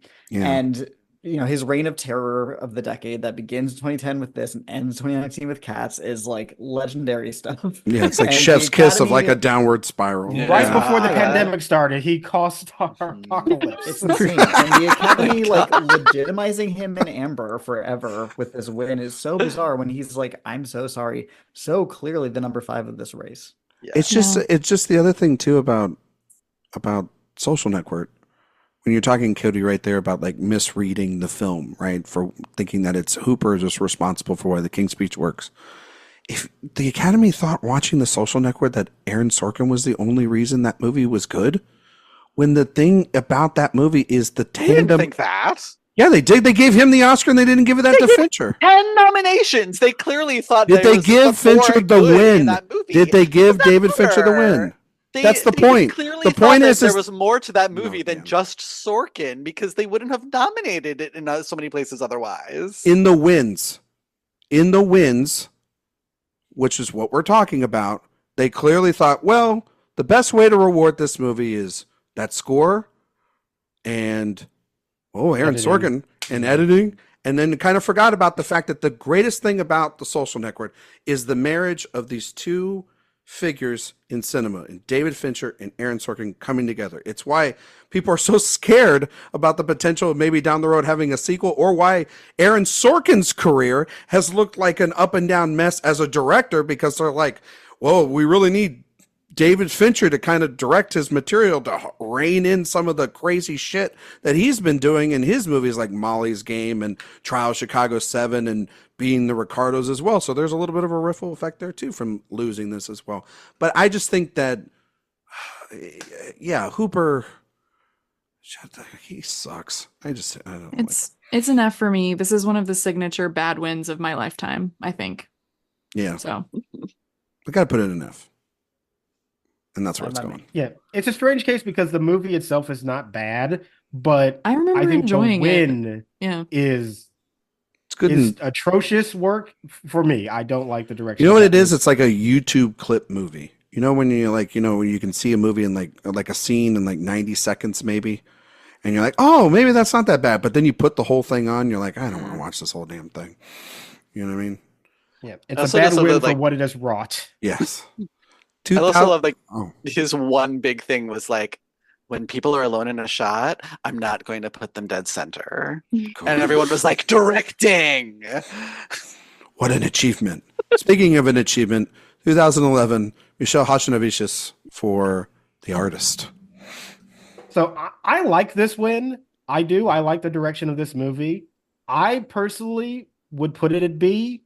I'm sure that's high for some other people, but I think it's a good movie, and I think it's good work on this film. It's not a particularly strong directing lineup, to be honest. I don't think he had great competition, but I overall enjoy his work on this film. I have it in B too, Josh. It is a perfect tribute to the silent film era, and it's every time I watch it, it's just so enjoyable. And yeah, you can say that it's featherweight, and he's relying on bags of tricks that have been inherent in cinema since for decades. But the way he puts everything together is so entertaining, and I don't have anything against this movie, his win. It's a solid B for me. I got it in the C area. Yeah. Me too. I mean, it's not better than Terrence Malick for Tree of Life. He's not better than Martin Scorsese for Hugo. And, I don't ever have the urge to go back to this movie. I thought it was basic then, and I thought it's basic now. And I mean, sure, but that is most of the movies in the 2011 Oscar race, though. Yeah. True. That To be Oscar fair, was rough. it's rough. I mean, it's not an indictment on the film year, which there's some really great movies from 2011, but That's why I said the 2011 Oscar race. yeah, exactly. But yeah, I mean, I don't remember anything from that movie, including his direction. I think it's just it's catnip for people that love watching TCM late at night. You know what I mean? It's not. Yeah, the direction is the whole concept of the film. Yeah. So once you get past that, there's not a ton there. Yeah, in terms of direction. It's like, oh, we made a silent movie in 2011. Oh. But some of the images in it, though, are very clever and very smart usage of the language of that time in cinema. But I think if I was going to award a movie that's more of a love letter to cinema, I would reward Hugo more than I would award The Artist. And I don't know if I would agree with that. I don't know. Personal level. Hugo. I will say, I like it. when I Watch Hugo. rewatched Hugo last year, I liked it a lot better than I thought I would. Yeah. I still I wouldn't, cried but last year when I watched it. Yeah, Yeah, everybody loves the same. last 30 minutes of Hugo. It's forgetting everything about else the that comes other 90 before minutes that. have Yeah. Oh, I know. I really like it. It Really, doesn't quite hold together for me at the same level that. But Whereas, the high points of The Artist are maybe not quite up to the high points of Hugo, but overall, I think it's a much more seamless experience. I mean, if you want to put it in B, that's fine. But I just think I kind of think it's like a C. I'm not gonna fight hard for it if the consensus is more C, but I just want to stick up for that movie and its direction because I think it's better than people give it credit for. That's Agreed. fair. That's fair. So we're putting it C or B, guys. What do we think? I I think voted a C. C. Okay. All right. Sounds like C. I think the C's have it. I see. All right. 2012, Life of Pi, Ang Lee. All right. This I'm gonna one put I this at had in C. C. Yeah. Okay. This That's is a B easy. for me. I don't know about you guys. It was also a B for me. But I feel like I don't know. I think this was like this was a very inspired director lineup at the time too. A lot of surprises. But I would, and I wouldn't give him the win, but I don't dislike this movie or think it's a bad win at all. I think I think it's a very well crafted film. It does kind of win by accident, you know? Yeah. like, Yeah. Well, because which there's is a so clerical funny. error By where Ben default, Affleck's not nominated. yeah. Yes, Right. everybody forgot to vote for him. Oops. Ben Affleck or But- Tarantino or Bigelow or No, Ben Affleck, if he had been nominated. would Yeah. have won. Yep. yeah. It's not a really great lineup. Oh, I think this is a Well, fantastic no, I think it's a good lineup. It's I just think it's a unexpected. decent lineup. Yeah. Yeah, it just is missing two of the ones that most people thought would be in the lead, which happens. Yeah. I don't know. I just the movies would that not- weren't. It's not my first choice, not my second choice, not my third choice. I I'm just probably- don't like that movie very much, to be honest. I feel like it's a movie that is more about like ideas than an actual narrative, and I don't think Ang Lee really is able to coalesce that story in Yeah. something that is engaging to me. Like I like some of the ideas, but I don't think it really works as a movie. And his direction, while flashy in a lot of places, Yeah. does not really successfully make that narrative come alive for me. I sometimes feel like his win in this category is really a double win for the VFX artists. Yeah. Almost like It also was, we're not just gonna accidentally tumble into giving Spielberg a third Oscar like this unheralded. So which Yeah. they frankly maybe should have. Yeah, they should have. Yeah. This is Yeah. another kind of bad ripple effect that happens with Ang Lee in this Oscar Yeah. win too. Yeah. Hmm. 2013, Alfonso Cuarón for Gravity. This is my last S tier because of the insane technical achievement of this movie. I have it in B tier. And the reason why is because as a theatrical experience, sure, I can give you that. But every time I try to watch this thing at home, I just never have been able to recreate what I felt in the theater. And I think Okay. and I think that's, It was not meant to be watched at home. and clearly. And well, I mean, yeah, but that's how we're going to watch it for the rest of our lives because they're not going to screen it every year. And I don't know. It's also it's a little gimmicky for me. It's not of the Alfonso Cuarón films that we'll talk about. I think that he has a better win later on. And yeah, I think that Scorsese's direction in Wolf of Wall Street's better. I think that McQueen should have won for 12 Years a Slave. mhm. And it is continuously the thing that I haven't mentioned at all or talked about, which is the number one thing I usually always mention when I talk about the Best Director category, is that we're coming up on 100 years and the continuing, just pulse of the Academy to refuse to nominate Black women in this category, let alone giving them the opportunity to win, or Black directors winning at all. And it's weird that the two films that have Best Picture for Black directors don't have director wins. So Barry Jenkins and Steve McQueen don't have their Oscars for directing. It's very weird. And I don't like that. And it's not a knock on Cuarón. I mean, I get that it's a technical achievement, and he put a lot of years in it, did it with his son. I get all that stuff. Good for him. I think that what McQueen is able to do with that movie is astonishing, and he is one of the great directors of our time. Mm-hmm.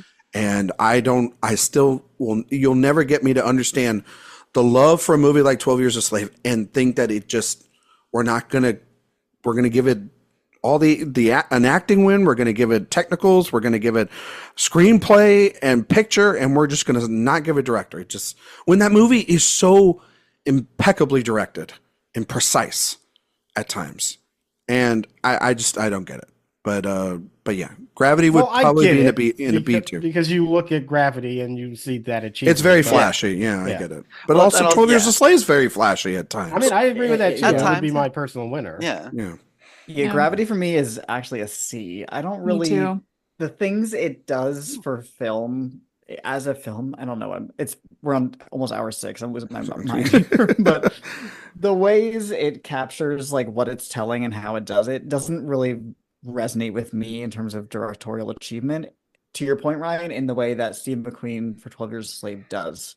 Yeah. So I don't really. I was not understanding the sweep Quaron was having while it was happening this year, and I still don't. I think this is easily his lesser of his 2 Best Director wins, and it's a C for me. I feel like this is one of those for me, like one of those how people always seem to complain about comedic performances never getting nominated or winning until one wins over the one that they all thought should have won the dramatic performance.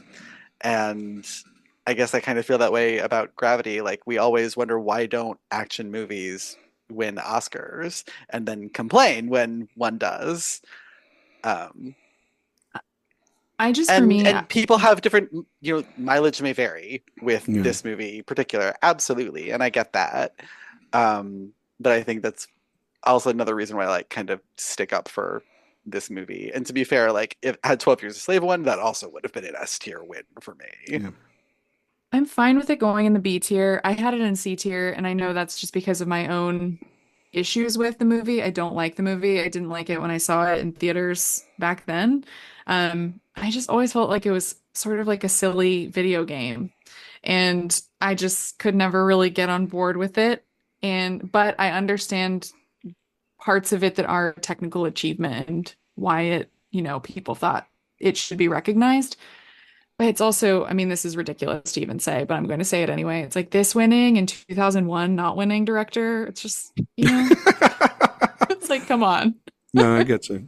I think don't like it. I think we're gonna put it in the B tier. And that's fine. That works. I almost abstained altogether. Yeah. 2014 like I might for the next 2. 2014, Alejandro González Iñárritu for Birdman. Coming up on 10 years since Birdman's win. Can I get the consensus of the team as to Birdman or The Revenant being the better win? Okay.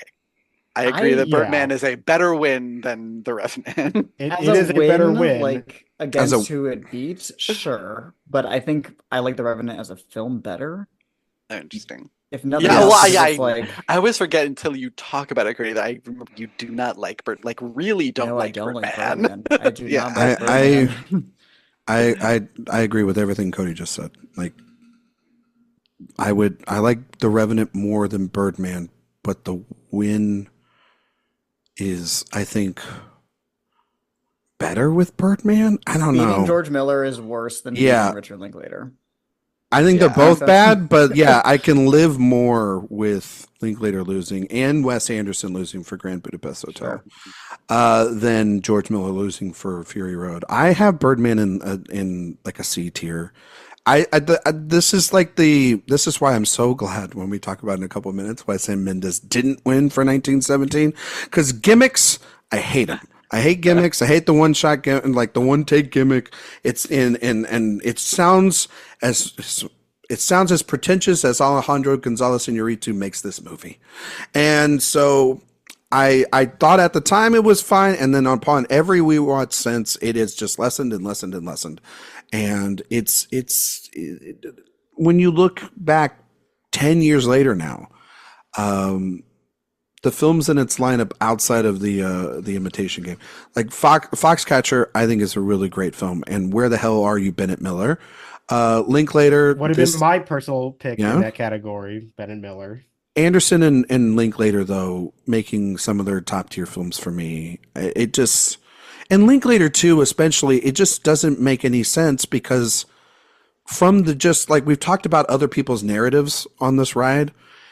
The man made a movie for 12 damn years. Whether I know you don't like it or not, it's beside the point. Like, less flashier work or like crazy shit has like won this category before, and it's a monumental achievement in that. And I have a lot of personal feelings around Boyhood, and I mean, it's shot in South Texas, and it's about a kid that like literally is going to college, like in and around the time in which I was going to college. And it's like, I think the basically the way in which it's set up, it's like almost like age for age with my generation, with myself. But yeah, I don't get the Birdman hype, and I never did. And then No, the thing with Birdman is I'm somebody who is very scared of the anti-intellectual slant that this country and world is going towards, and yet at the same time, I find Birdman just dripping in pretension and like self-import in a way that just ultimately amounts to a temper tantrum. And the way that Iñárritu really just locks us into the world with the one take of it all makes it even more like hard to stomach. I just don't like this win. It's a D for me. I think this movie is very unimpressive when it really thinks it's impressive. Yeah. Yeah. It's an I also A. have it in D. Oh, sorry. No, go ahead. Oh, I have it in D for basically all of the reasons that Cody, you just said. Okay. I have it in A. I love the ballsiness of doing it all and making it to look like one take, to really trap you in the perspective of this character. And I mostly just the sense of humor in this movie very much aligns with my own. I laugh at this movie a lot, and I think it's super ballsy. I think Keaton is giving a hell of a performance. I think Watts is giving one of her best performance. Riseborough is giving one of her best performance, and Emma Stone. So it's all. Keaton should have won. I will agree with you on that. Yeah, me too. It's all a lot that just speaks to my particular sensibilities in terms of tone, but I also just think it's an incredibly ballsy movie to shoot in that way, and I think mostly he pulls it off. Josh? That's why it's so high for me. I get it totally because it's right in my tonal wheelhouse that I have it so high, though. Josh is F. I'm not gonna go quite that. I just know you don't like the guy. He may for the Revenant, but but I don't like this win. No, I don't. Okay. I don't like the whole one take. I'm very against that type of filmmaking just in general, because Josh and I are on the same page with that. In my opinion, I've always felt like, why would you take away like one of the key tenets of cinematic storytelling? It almost feels like the way in which he talked about it too throughout the season. I remember it just felt like it was such a like if you used an editor, it felt like you were an asshole. You know what I mean? And it was just so pretentious. That's how he speaks about filmmaking. It's really irritating. Yeah, so like I would go like D for this. I don't like the win. I'm not going to go quite as low as F, but yeah, I think it's very emblematic of my feelings about him as a filmmaker. So you have a D, and Sophia's a D, and Cody's a D. Yep. And Ryan was a C, and I'm an A. I'm thinking this is an S. No, I'm just kidding. I think D technically has the win here. So I think we're gonna have to just go put Mr. Birdman over in the D, right next to Braveheart. All right. Iñárritu again for the Revenant. I think we could be a little quick on this. Where do you guys want to put this? I think personally for me, I think this is better. I would just put it in C. I wouldn't go any higher than that. I think the beating Miller is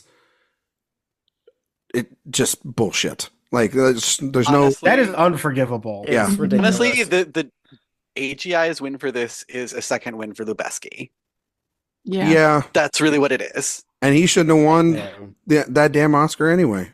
The hate man this can win. win every Oscar that he is nominated for after what they did to him for the Tree of Life. Sorry. No. I do not care if he win every No. Oscar he's nominated for. Mad Max should have swept this entire damn year. Like it's ridiculous that the Academy was just like, oh yeah, Spotlight, which is a good movie, but it's just like, what are you doing here? You clearly like one movie. Like, No. just have the I balls don't to like give The it to it. Revenant. I don't like his direction of it. And I find that the whole, like, oh, how hard it was to make this movie to be How to like, find snow. like, Smallest Describe me world's fucking smallest off. violin. Oh my Gosh. god. The and fact what that really pisses me off mostly about that is not only is it just annoying to hear, but the people who made Mad Max and George Miller, 70 years Mhm. old, I didn't hear a peep out of him saying about how hard it was to make that movie. You know No. why? Because you just watch the movie and you can see how hard it is to make. And you don't have to have your filmmaker go out there every single day to convince you that he did a really great job with this very mediocre movie. I don't That's like this win. my thing I I was don't like saying the all movie. season was Iñárritu won for the same things that Miller did. Iñárritu just complained about it harder. Yeah. And that to me They is had Leo. inexcusable, especially given that, like, as great time win goes either. on, it's like without a doubt, Mad Max Fury Road is not only one of the best action films ever made, one of the best films of the past decade, blah blah blah. Like whatever other laudits you want to put upon it, and this win just looks worse by comparison as time goes on. To be fair, we did hear all those complaints later on in Kyle Buchanan's book. We just didn't hear them at the time. It You know what I wasn't a mean? Like, campaign you know, strategy, it though. wasn't a Yeah. campaign strategy. Yes. And Hey. he didn't use his lead actors who hated each other. Again, you know, in like Leo talking about like we couldn't find snow and we had to do all this shit. Well, And Leo had it's his like- own Oscar to win. Yeah. Yeah, and it was Too, so it kind of Jesus. It was also a- a bad win. yeah. Yeah. I had it a D. I had this in F. This is Oh. like, this is one I really cannot stand. Like the whole campaign for it rubbed me the wrong way. The fact that it beat Fury Road, I don't think it's a good movie. I don't think it's No, that but there's strong of a enough. directorial achievement. I'm going for it. It's just It's a- just how I feel. It's I a mean, D for me hell, because Lenny Abrahamson did better directing Room than AJ did. With Well, I Room. wouldn't. I wouldn't My go God. that far. I wouldn't go that far. Oh, I Um, absolutely I would. easily would. That movie's great. Oh, I know. I do not like Room. But I mean, I like The Big Short. I would give Adam McKay the directing Oscar before I give it to Iñárritu. Okay, can we move on? No, I mean, not like, do that, no, though. I'm just saying, like, that's Let's, and I would give it and Tom I McCarthy don't like too. The Big Short either, though. Yeah, but no, The Big Short. Yeah, The Big Short I have like less and less with each rewatch. that's I so like- smug. I like that Yes, one. yes. I like the movie. But it's obviously I give it to Miller. But I'm okay with D here, but like I don't think Yeah. we should go higher. you know what? than Let's that. just put it No, right next. D. Let's just put it right Yeah. next to Birdman and just Perfect. Yeah. where it Consecutive Ds deserves for their consecutive deserves Ds. to be. Double D's for AGI. Speaking of Double D, Ds. Damien Chazelle, 2016, La La Land. Okay, I feel like I'm gonna make some enemies with this one I know a lot of people don't like this movie. because I'm Go gonna put it ahead. at C. Go ahead. Yep. C. I have it at C. I think I've just always felt this movie was okay, and I've seen it multiple times, and I saw it multiple times on like bigger screens too, just to see like maybe it will finally click for me. It just doesn't. I don't know. This movie just does not move me in the same way that it does for other people. I think it's probably because of that Ryan Gosling performance I don't really like, but I also feel like Chazelle's filmmaking, like there are some parts of it that are very flashy and very endearing, but there's other parts where I don't feel like he gets that narrative to a point where I care about those characters at all. So as a piece of direction, it's fine, but I am not really moved very strongly to think that it's all that great. I put it in C too. I'm not high on the film. I'm glad it didn't win Best Picture. Because the better film won. I don't Well, it did think for 13 for seconds. yeah, but we try not to remember that because it Faye By- Dunaway, her power. by doing that it undersold what was a great moment for Moonlight winning at times, and now people only think about the damn controversy. I mean, that is. Look, it was the worst. It happened in the worst way. Yep. But I do think that the ultimate situation, what happened, I think was the best thing that could have happened for both movies, especially based on how the feeling was about them at the time. Yeah, I think like for Moonlight to be the little film that could and win Best Picture, and I love Moonlight, but then to have like this other, mammoth achievement, massive Hollywood production that is, I as someone who really loves musicals, this is, something that is paying really beautiful homage to movie musicals as an art form. And I think particularly that kaleidoscopic final sequence is worth the directing Oscar almost all on its own. I think that a lot of the issues with this film are really down to the screenplay, which I still have issues with, even as La La Land remains one of my favorite films of the 2010s. And the Best Picture winner from this decade that I have watched the most by a significant margin. I love this movie a lot, but I also think that his win makes a lot of sense, and it's also really a strong win overall based on what he does in the movie. It's a tier for me. He just really loves the Umbrellas of Cherbourg and Singing in the Rain, and as anyone so should. Do I. And yet just but we don't get money to rip them off all the time. You know what I mean? Well, we're also not filmmakers, so yeah. I mean, I think plenty of directors rip off other filmmakers. I mean, look at PTA and Scorsese. And they're much. I mean, come on, that's no, not but even I'm just good. saying it happens. I'm saying it happens, and I adore La La Land and think it's A tier. It's a 5-star film for me. I will never hate it. I can understand and even agree with some of the criticisms. I think you're right; they come from the screenplay, but I love it still, and I think it's just magical and totally bewitching. And there's just something about it that I love deeply, and a lot of that is from Chazelle's direction and how he stages some of those scenes. And I don't know. I mean, I get why people don't like it, but I mean, I think I just, with directors ripping off other filmmakers, like it happens. He's not the only example of that. That's all. Yeah, other directors just do it, I think, better and have a voice, and I just don't think he has that. And also too, I think he's it's not particularly one that I like. And his films and his films and his films beyond that have been, I think also too, it's the thing that about Chazelle winning this, we talk about legacy, the idea of him winning this, he's gone on to make 2 giant flops, and he'll get continued passes for it. But one of those, at least, is an excellent film. No, and one of them unfairly dunked on. That was First Man, and that's a movie that's better than this. Great movie. And I like Whiplash more than this. And I think also too, he wouldn't be my runner-up in the category. I think Villeneuve's direction in Arrival is some of the best of his career. And Arrival is a damn good movie, and it is a better movie than La La Land. And and I do like Manchester by the Sea. I don't think that Lonergan's direction's better, but that's a difficult movie to make, a very difficult movie to make, and to sink the landing by the end of that film. La La Land was so easy. I'm sure musicals are really easy to direct. Well, that's the other thing too about La La Land is that it stops being a musical kind of halfway through at times for me, and there's like a 45 to an hour where I'm not getting any musical experience until Emma Stone. I just think that again, it's really weird that Barry Jenkins didn't win that Oscar and won Best Picture. Well, to your point, Ryan, and supporting actor, and I love La La Land, and I'm giving this an A as well. But weirdly, I do personally, if I had a ballot, I would swap their picture director wins and give this picture and Barry Jenkins director. But I do still think what Damien Chazelle does here is pretty impeccable. And yes, he's cribbing from other directors. To Sophia's point, we're in the postmodern age where that's just part of filmmaking nowadays. You cannot escape it.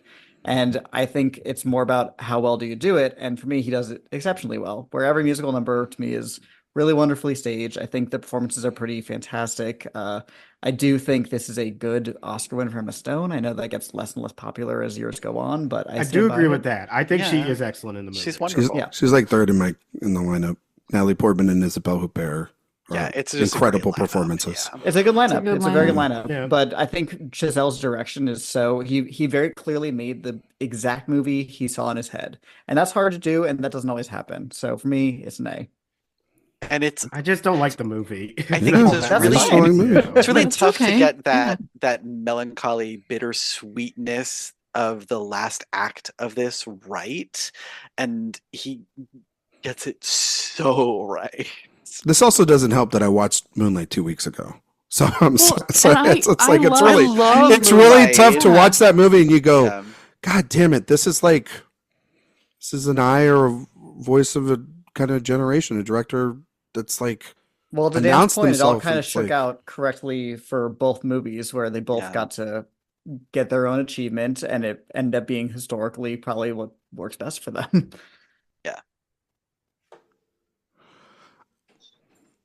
hang on, sorry. All right, so are we going to put this in, I guess, the A tier? Is from We where have the It sounds like what the 3A. consensus is. Yeah. okay. It Which goes- I think history-wise, that's where most people kind of fall on it. yeah. I'm an Cool. outlier of not really. Yeah, I know. Yeah, Josh, we're the outliers because most people. That year, though, you do were really- not outliers because No, that you were No, not that year. It was that hard to movie, be a the lot nasty. backlash. Yeah. tough. Oh God. Oh God. Yeah. It's all right. 2017, Guillermo del Toro, The Shape of Water. I gotta say, like, for me, this is a C. I am too. And the This reason is wh- another one I've just never really. And the reason why is loved. like Del Toro's like fifth in the lineup for me. Absolutely. Yeah, Whoa. me too. Yeah. This He lineup is- is incredible, and he's This number is five. this is one of the great lineups ever, and Del Toro is still 5. Like And what it's some Peel, good directing. I it's would great. say, Yeah, but it's very classical. It's very it's the most Academy friendly version of what Del Toro can give them. With and it's still Well, it's still being pretty out. it's still Yeah, exactly sure. still Yeah. being his own his own brand. But I mean, Lady Bird's direction is incredible. What Peele's able to do and announce to the world as a director with Get Out is great. The size and scale of what Nolan's able to do with Dunkirk, which is a movie that I rewatched last year leading up to Oppenheimer, and is a movie that is very, very, very good. And then, of course, and Sophia doesn't have to talk about this because we've already talked about her favorite movie of all time, which is Phantom Thread. Everybody And knows. PTA's direction in that movie is sublime, and I mean, it's one of the best films of the decade. And I understand why Shape of Water won all of its Oscars. It's weirdly enough, even though it is an out there weird movie, it is also kind of at times a love letter to the past, and it's weirdly very easily digestible for I guess the Academy to go for, even though it's still out there. And so it lives in this weird world, and also Del Toro's a very nice guy.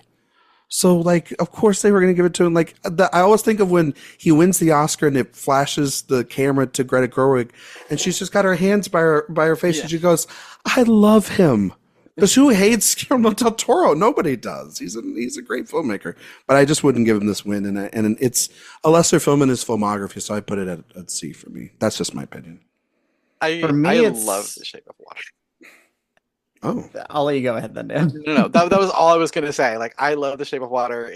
It's A tier for me, but it's also a movie that is like playing very much again into my sensibilities and what I like. It's a film that owned my soul in like the first 5 seconds with that imagery and that score. I was like, okay, I'm all in. I already know I love this movie because it got me right away in the tone. It's not my favorite Guillermo del Toro movie, but I do think it's kind of amazing that he managed to win Best Director for something that, like you said, Ryan, is still pretty out there for the Academy's taste. yeah. So For me, it's a D. This movie does not work for me. Del Toro in general is not my guy. Weirdly, my favorite of his is Nightmare Alley. Don't worry about it. interesting. I think because it's the least like his normal stuff.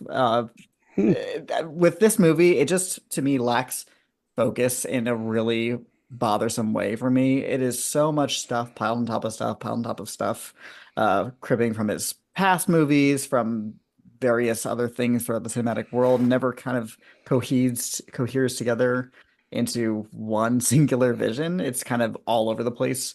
And I think there's even some like weirdly troubling things it says about those who are like othered by society if you think about it too much. So it never really worked for me. I never quite got the big deal with this movie. So it's a D for me. All right, so D, C, A. Sophia. I'm also a C. C? I don't really enjoy this, and it's the weakest in a really good year to me. Josh, quick. Yeah, I'm a C. C. All right. I think the C's have it. So the Fishman goes into the C, right next to Life of Pi. You know what I'm I thought saying? you were going to say like God. going into the chum bucket. There you go. Oh. Put that fish head right in there. There you go. Going in to see along with the young woman, Daisy Ridley. 2018. Oh my God. Little Naiad? Baby Naya. Little Naiad. Little Naiad. 2018 Alfonso Cuarón Roma. I would say A. I mean, it's very close to S, honestly. It's just one of my favorite best director wins of all time, but I would say A. I think that this is just incredible work. Yeah, this is another one of those movies that I don't even love all that much, but it's an A. Like, come on. That's how I feel. I think it's kind of the narrative loses me a little bit, but I do understand and recognize the vision. So it's like straddling A, B for me. So I'm fine with an A. Yeah, A for me as well. I haven't watched it again since I first saw it, but my initial screening at New York Film Festival, Guillermo del Toro came out and introduced the film, and it was just a very moving experience, and I think a really worthy directing win. I was tempted to knock this down to B because of the other nominees, namely Spike and Yorgos, but Well, I mean, it's so good. I mean, I put in an A. I can't stop. I mean, as much as I love Spike, and man, this was like the closest he had probably to win this ever. Well, also, I feel like BlacKkKlansman is a movie that I don't think that movie holds up quite as well if you think about it today. I mean, I haven't seen it in a while, but I think. Well, I think just specifically its depiction of police officers, I do not think would hold scrutiny in a like post 20. Sure, I mean it was criticized by everyone's favorite guy. Yeah, it already Boots had Riley criticism. back then. I don't think it would have so- even survived it today. Yeah. Is what I'm saying. I wonder what hat Boots Riley was wearing when he was complaining about that on Twitter. But anyway, you know, I agree with you, Josh. But it's also too. It's like I would love to see Spike Lee have a director win as much as Yeah, winning, I would too. You know, But and, I think and he should have been nominated probably for Defy Bloods or many other films throughout his career. But no, I understand what you're saying. I mean, like Pavel Pawlikowski for Cold War is very, very So close good. for me as well. I love that winner. one man in Yeah. Cold War. Oh, Lead actor. Yes. I was like, Sorry, I love we're that at this one point in the man right recording. there. Yeah.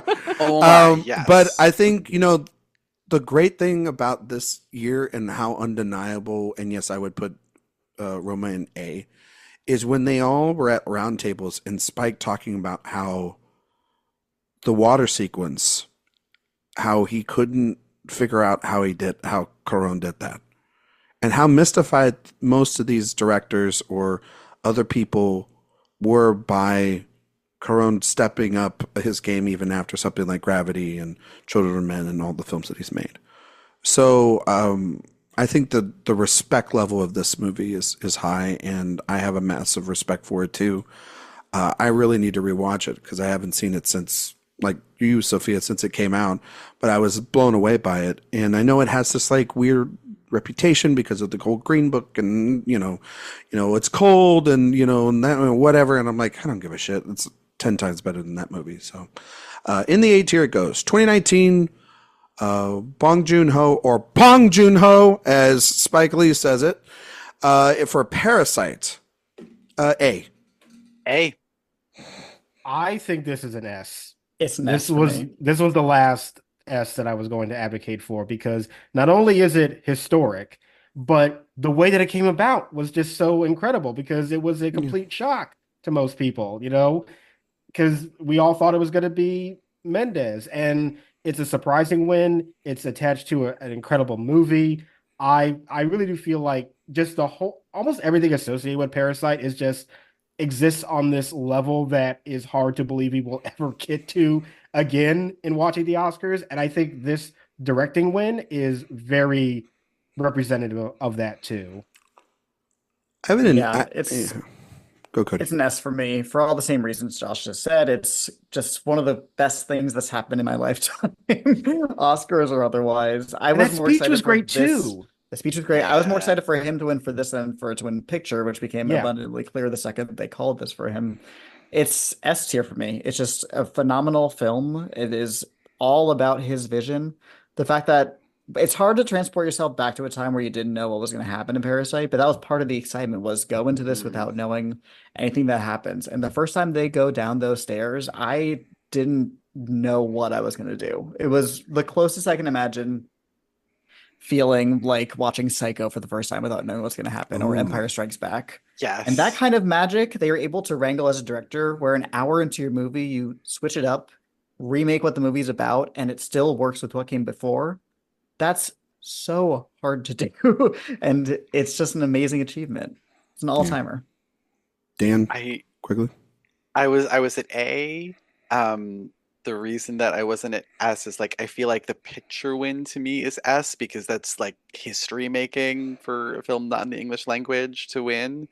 And whereas with the director win, it's like we've had just the previous year, people won for foreign language feature. I don't know. I have nothing bad to say about it. I just like, I don't know if it's like a sort of recency protecting myself. Like it still just feels like an A in another 10 years. Maybe I'll say yes, but I'm at A right now. But if I wouldn't argue about it going in S, it's great. Yeah. I have it in. Oh, Sophia, go ahead. Oh, go ahead. Go ahead. I have it in A. I think it's a great win. It's better than what the season was striking out to be with Sam Mendes, which I'm glad to say I called that wasn't going to happen at the time. But I just knew he wasn't going to win. I didn't know who was going to win against him, and I'm glad. And it is a great moment. It is a great moment, and you're right, a great speech. It's A because I agree with Dan. I think that the picture win is more historic and significant. I think he has screenplay too. He wouldn't be my winner in the category, and it would be either Scorsese or Tarantino. And I think what they do for their direction is just as great. I'm not saying that Bong Joon-ho doesn't deserve this. I'm just saying personally, I would go with those other two. I've watched The Irishman, and I mean, like Once Upon a Time in Hollywood was, and still is, the film that I love the most that year. Insanely rewatchable film, and I thought that Tarantino would walk away with the screenplay win, but that didn't happen. That went to Parasite as well. And also, I think for a Scorsese win, The Irishman feels like the culmination of an entire career. For him not to have gotten any traction for that, to not have what others we've seen here get the second win for their career, and this one be very deserved because it's one of his best films. It really sucks. Joker sucks. 1917 is a video game, and Parasite is a very good movie, but it is not the film I would give Best Picture, and it would be not the film I give Best Director to. But I would give it A tier nonetheless. I'm in the exact same boat, Ryan. Okay. He's not who I would have given director to, but I do love the fact that this movie beat 1917 in the way that it did. Thank God. And it's also, I think this movie, one of the things and points I will give to Bong Joon-ho here really is just how precise it is.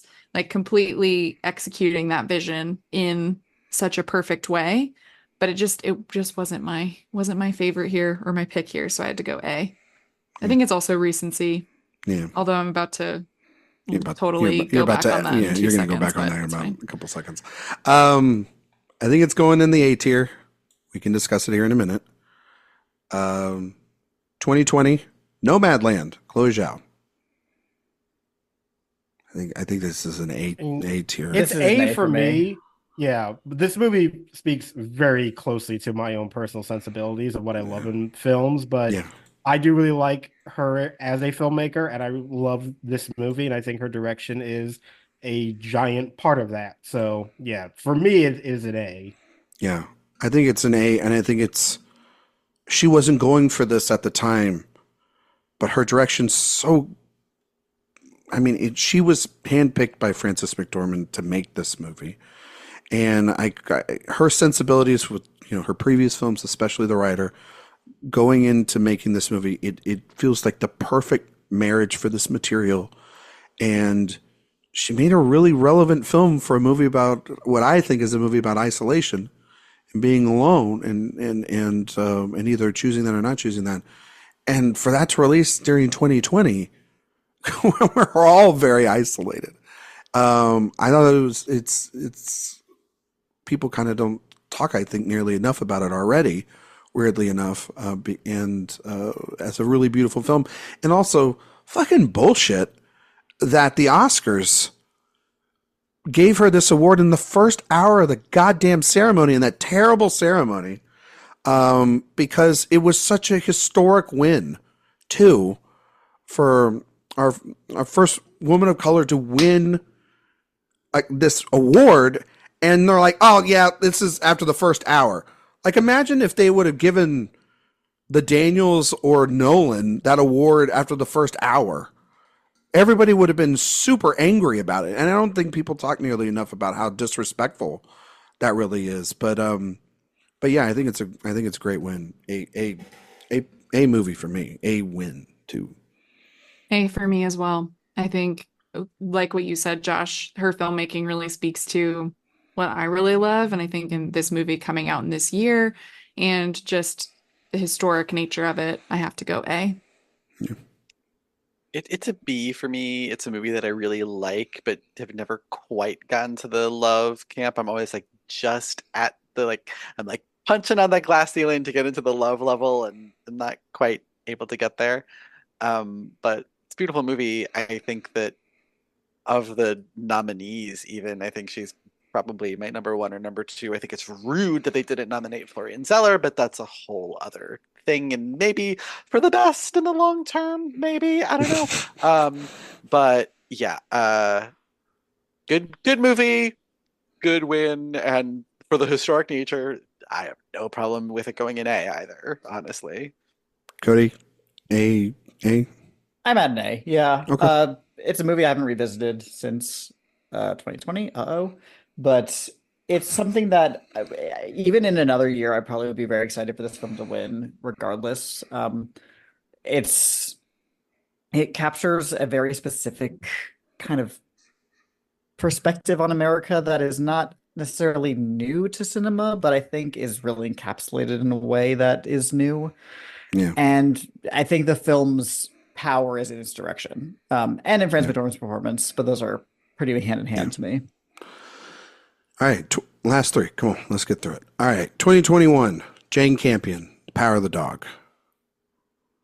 Is it me by default? It's, yeah. For this one? Yeah, I'm looking right at you. This is my favorite Best Director win of the 21st century. I love this movie dearly, and I think that is because of her vision and the career that she had leading up to this, and this film, I think, just being a masterpiece. For me, it's the closest thing we've had to Hitchcock since Hitchcock, and it exhibits such an impressive bit of control from her and getting those performances out of those actors. And I also just feel like I have to also say S, because I was fighting for her all year against, everyone who wanted to make it their mission to take away this win from her, give it to anybody else. The Coda stands. Yeah, Coda, I don't know, Belfast, West Side Story, anything. It was just like, come on, this is Jane Campion's Oscar. So it's S for me, but I also understand it's very recent, so I'd be willing to go A, but I think this is a great win. It is a really great win. It's aged really well. I love this movie. Every time I've watched it, it's gotten better and better and better for me.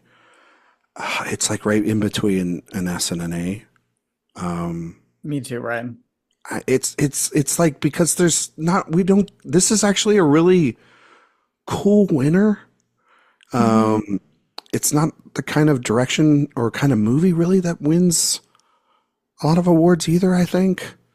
Yeah, I got overshadowed by a really annoying Oscar year. Yeah, it really did, and the sort of narrative and the Sam Elliott of it all, and the anti-intellectualism was yeah, Oh my God. it was the way that the whole movie's narrative for Best Picture kind of turns for a decent film, but like when you have this movie kind of get turned on, and we talked about it a little bit maybe with Brokeback Mountain, but like that narrative of what it turned into, and that it happened, like history repeating itself all over again.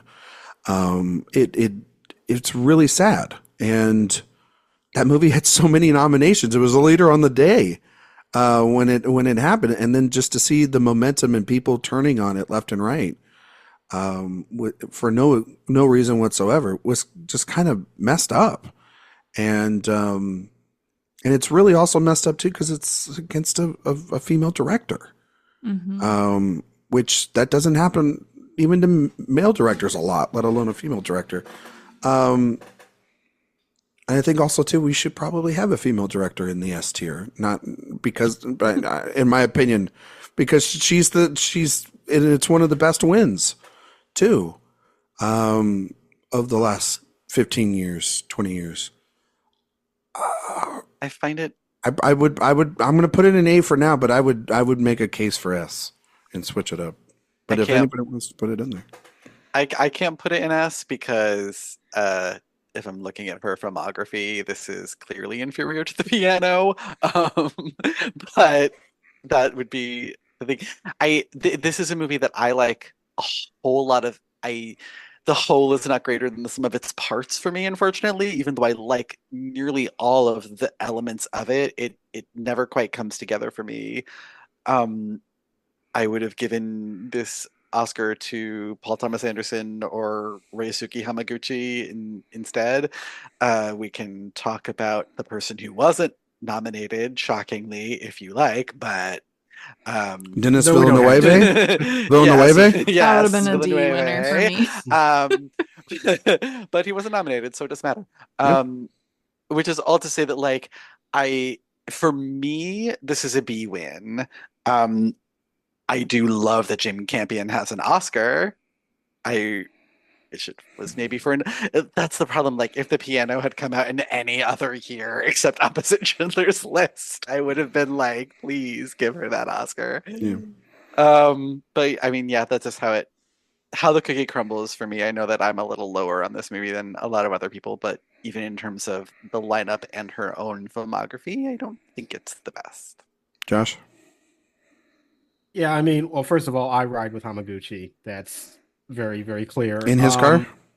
Yep, okay. Driving that car for all those 3 hours. I do really like this win, though, but I am in more of the A group for it. Okay. I don't quite go into the S tier. I do really like the movie. I don't love it quite as much as other people do, but I really do respond to her filmmaking. I think that is exceptional. So I think A is appropriate, but also the fact that it is so recent is another kind of hurdle for me too. Her direction is unimpeachable in some ways. Like it's like when you watch it, it's just like, oh, this is clearly Jane Campion's vision on the screen. It's like it's ridiculous how well directed it is. So it goes in the A tier for now. That's fine. I mean, I also love Hamaguchi and PTA here. Yeah, love Licorice Pizza and Drive My Car. I know that. I like Spielberg. I know. Yeah, me too. I think he does a great job. I tell you, I was shocked when I saw West Side Story in my press screening because I was like, oh my God, it's pretty magical. Good job, Papa Spielberg. Good job. I wish I had that kind of experience. The Daniels 2022, Everything Everywhere All at Once.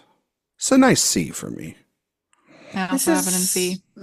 This is like a soft B for me. I had think a B as well. Where we're looking at it now from history, it's becoming clear that there was like such a weird fever pitch around this movie that just like went crazy by the time we got to vote. Then it like died and no one talks about it. I feel like it's kind of like it's gonna be one of those wins we look back on as like, oh, that was a good movie. And it's just funny that it was like it broke records at the Oscars and like for precursor wins. It's just a very interesting phenomenon. And I think the direction is a little bit too much, which is, yeah. the screenplay calls for that to some degree, but I mean, like, there is such tonal whiplash between the scenes of like the high intensity mania and army being crazy and then like extremely emotionally like devastating scenes. It's not as bad tonal whiplash as somebody like Taika Waititi or something, but Oh God. or Ruben Harrington. Östlund, you know what I mean? Or I like Ruben That's a Östlund just different fine. kind of Yeah, thing. yeah. But He has his this own is a B brand of for bad. me. It's fine. Man, I got to tell It's you. Oh, sorry. Go ahead, Dan. This is an A for me. I think that, again, like looking at the list of Best Director winners, I think this movie and the work that the Daniels did on it really stand out.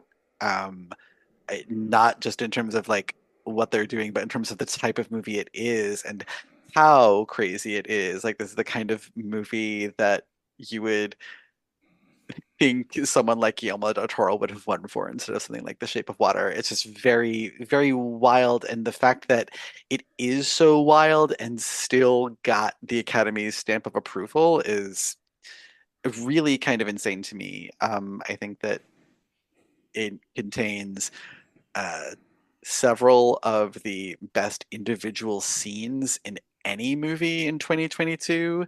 And there's so many things in it that I've just not seen any other movie do. And I love it for that. I think for that alone, for how much it's doing that I've never seen a movie attempt to do. I considered putting it in S, but it's way, way, way, way too recent for that. And I also think the movie is like it does have its uneven moments and it is a little long, but for me, it's the uniqueness of what they were able to do and the uniqueness of the movie in the lineup of Oscar winners in both picture and director. That gets me to A. Josh? I'm a B. I think it's very, very solid work, but I also feel like it is a bit too messy in some places for me to put it anything higher. But yeah, B is like good win. Okay. Sophia?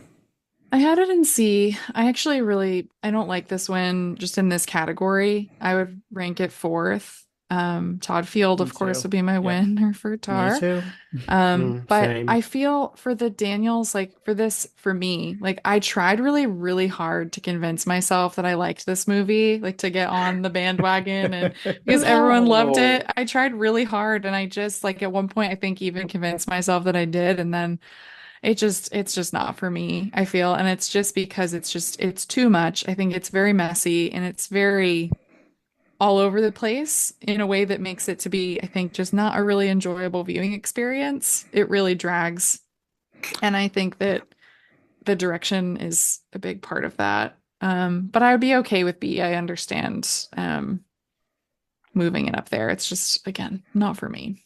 Yeah, I mean, like, Field's work in Tar is going to be ranked as some of the best of the decade. It's already aged impeccably well, in my opinion. I think McDonough's work in Banshees of Inisherin is, I don't think people talk enough about his direction and in that film and how every time I've watched that movie since, that movie's just beautiful.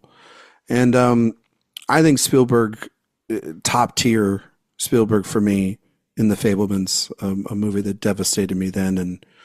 And I actually really wanted to rewatch it recently. For some reason, that movie calls back to me how much I love it. The Daniels, I've was again ever since I saw it at South by. I've always thought of it just as a South by movie, a movie to entertain people, may have a crazy reaction, and just like how Dan has experienced the last 2 years at South by, most of those movies fade or talked about as like you should really catch up with this on Hulu on Friday night, and a lot of those movies, and I think that it's a lot of, for me, a little style over substance, and I've even had conversations with Stephanie Shu and others who have said like, I didn't really like this one scene where like there's this emotional core, and then all of a sudden, I end up going and saying something like bagel and like really like undercutting it. And that's in my interview with her on awardswatch.com. And it's just like, whoa, you just kind of said everything that I needed to say about this movie. But I understand how important it is to some people. I just think that for all that's flash, again, there's nothing really drawing me back to it. And every person outside of this award sphere that I've told, yeah, go watch it, see what you have to say. They've all come back to me and been like, why did you recommend that to me? So that's kind of an interesting thing about it as well. But it's also very successful. It's one of A24's biggest films they've ever had. Only our second duo, right, to ever win Best Director. But I think I would give it C, but I think we're going to give it a B in the B tier. And we'll put it there. And that's where it'll be right next to Gravity. And lastly, the film that won last year, 2023, Oppenheimer. Didn't we do that already? No, we did it for picture. Now we're doing it for Christopher Nolan. 5 hours later, 6 hours. This is S tier for me. I don't need to, again, wait. Kind of like the criteria we've talked about with some other S tier films like Titanic or Lord of the Rings or even Schindler's List or some of these films where it is the director at the height of their powers being celebrated by Hollywood. It's their best film being celebrated in a lot of ways. A monumental cinematic achievement, both critically and commercially. I mean, a film that carried all the way for the summer with no festival run at all within it and just released. It had to go through a strike and everything, and people saw it over and over and over again. I think it'll be the movie that we kind of, if we don't put it in the S tier this time, we will be maybe kind of in a couple of years, if we ever look back on this, we'd be like regretting we didn't do it, because I think that there's one thing about Oppenheimer that we, you can talk about the performances or the score or this and that, but the number one thing about that movie, it is from visionary director Christopher Nolan's mind, and only someone like him could create a movie like that and can get audiences to go see a 3-hour giant spectacle in 70 millimeter IMAX over and over and over again. I think it is just on the level of like Lord of the Rings and Titanic, and it's kind of those once in a generation type films that we've all now read the trades about how people are like, when are we going to get another Barbenheimer? When are we going to get another Oppenheimer or another Barbie experience? And they're kind of clinging to it already because like the box office hasn't done well. I think that this win is just only going to get better, and he's the king of the world right now. So there you go. S tier for me, but I know that it'll probably be an A tier, and that's okay. It's also an S tier for me, though. I'm going to just jump in. It's, I think, similar to what I was talking about with Spielberg's win for Schindler's List. It's just absolutely the right director winning at the right time in his career based on everything that came before and everything that this one movie is doing. I think the victory speech scene is the greatest piece of directing that Nolan's ever done, period. For that alone, I'm okay with this movie winning Best Director, even though my vote would go to Jonathan Glazer if I had a ballot. But looking at this movie as a piece of directorial achievement, it is S tier for me. I think it's going to be something we're going to be looking back on with extreme fondness for quite a long time.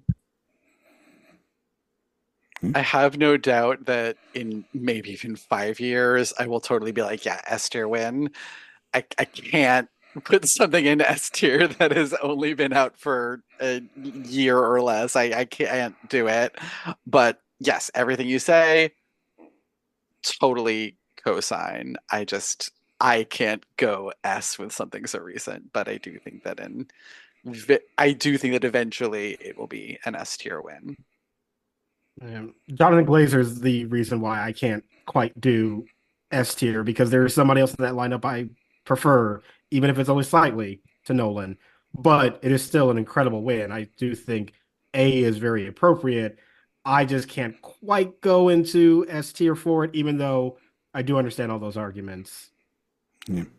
Yeah, it's hard. I'm right between S and A for this one because I think that, like, if you look at it, I think history will look really fondly on it and it will age really well. And it is my favorite movie in his filmography. However, he's third in this lineup for me after Jonathan Glazer and Martin Scorsese.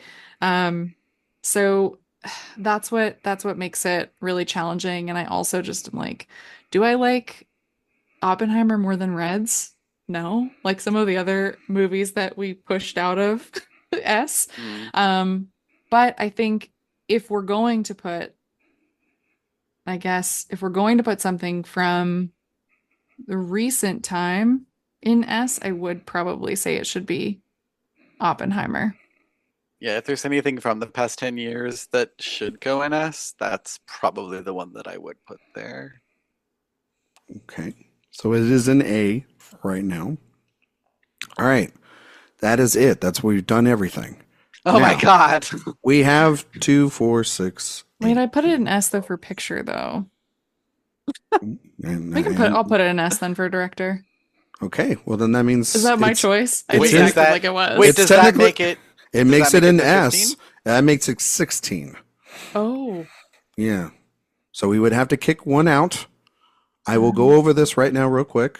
Casablanca, All About Eve, On the Waterfront, West Side Story, Lawrence of Arabia, The Graduate, Godfather Part 2, Cabaret, and Annie Hall, The Alliance. Amadeus, Silence of the Lambs, Schindler's List, Titanic, Lord of the Rings, Brokeback Mountain, and Oppenheimer. Those are the 16 films in there. The rules stated that we would do 15. Eek. I think I suggest that we, take Oppenheimer out and say the next time we do this, it's right there. I don't hate that, Dan. If we do this in a year for Best Actress, and then we go, okay, what do we think about Oppenheimer? Still in or not? I'm fine with that. If that's what you guys did, you want to make? We almost had 15 on the dot before Oppenheimer came in. Sorry.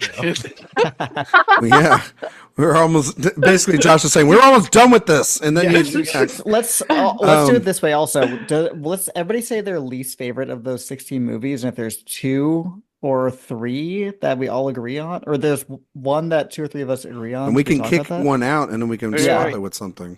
Wait, let me sort my sheet that I've been doing this on so I can see all of them at the same time. Okay. Did you say On the Waterfront was in there? Yes. That would be mine. We're talking about our least? The one you would kick out. The one that we would kick out. On the Waterfront is Sophia's pick. Do I need to run them down one more time, folks? One more time real fast, Ryan. One more time. Casablanca, All About Eve. On the Waterfront, West Side Story. Lawrence of Arabia, The Graduate. The Godfather Part 2. Cabaret. Annie Hall, Amadeus, Silence of the Lambs, Schindler's List, Titanic, Return of the King, and Brokeback Mountain. My lowest is Lawrence of Arabia, which is a crazy thing to say, but okay. Well, I was going to say it too, but I assumed nobody was going to agree with me on that. But holy shit! Wait, but that's 15. That's the 15. Yeah, it's 15. Oppenheimer is the 16th. Yes. So are we about to kick out Lawrence of Arabia for Oppenheimer? Is that what's happening right now? We do not have to kick technically Lawrence of Arabia out for Oppenheimer, but if you do want to kick out Lawrence of Arabia, which would be insane. That was also like my lowest. You can put. Oh my God! Let's do it. Sorry, David Lee. Holy! All right, David Lee. No, but like I would take Oppenheimer out over that. But like, okay, all right. So Oppenheimer is out. We're gonna keep it an A, I think. But is there another film from the A tier that we'd like to move up? There's All Quiet on the Western Front. But if wait, sorry. If we take out Oppenheimer, then there are 15. Let's just keep it. Let's keep you want to just keep it? All right. Keep it. We almost ended with 15. Like, I don't know. You guys were confusing the hell out of me. I didn't know if you wanted like one of the A movies in there. I didn't know if like someone wanted to Jerry put Lewis at the end of the telethon here. Like, I didn't know like the French Connection wanted in or something. All right. Okay. All right.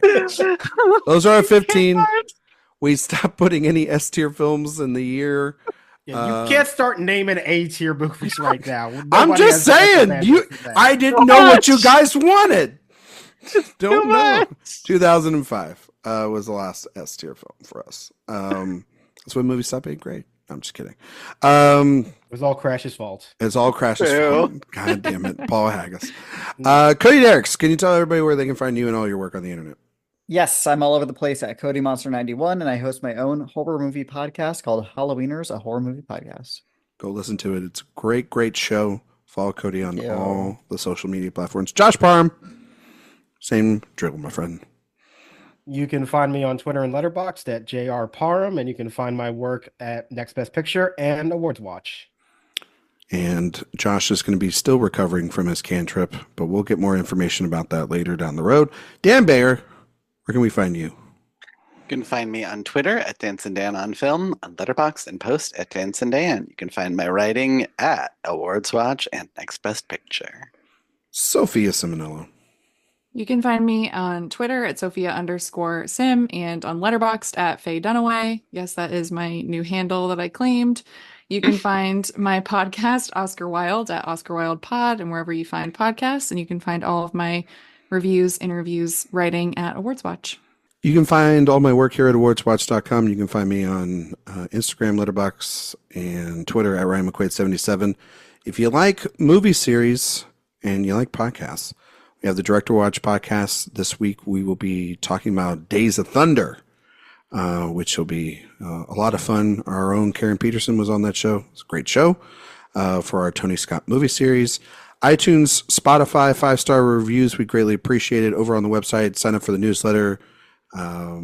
Eric puts that together every week. It's a great place to get news, reviews, everybody's interviews, all the Emmy stuff that's going on right now, all in one place. Thank you all so much for listening and getting through this marathon. We'll see you all next time.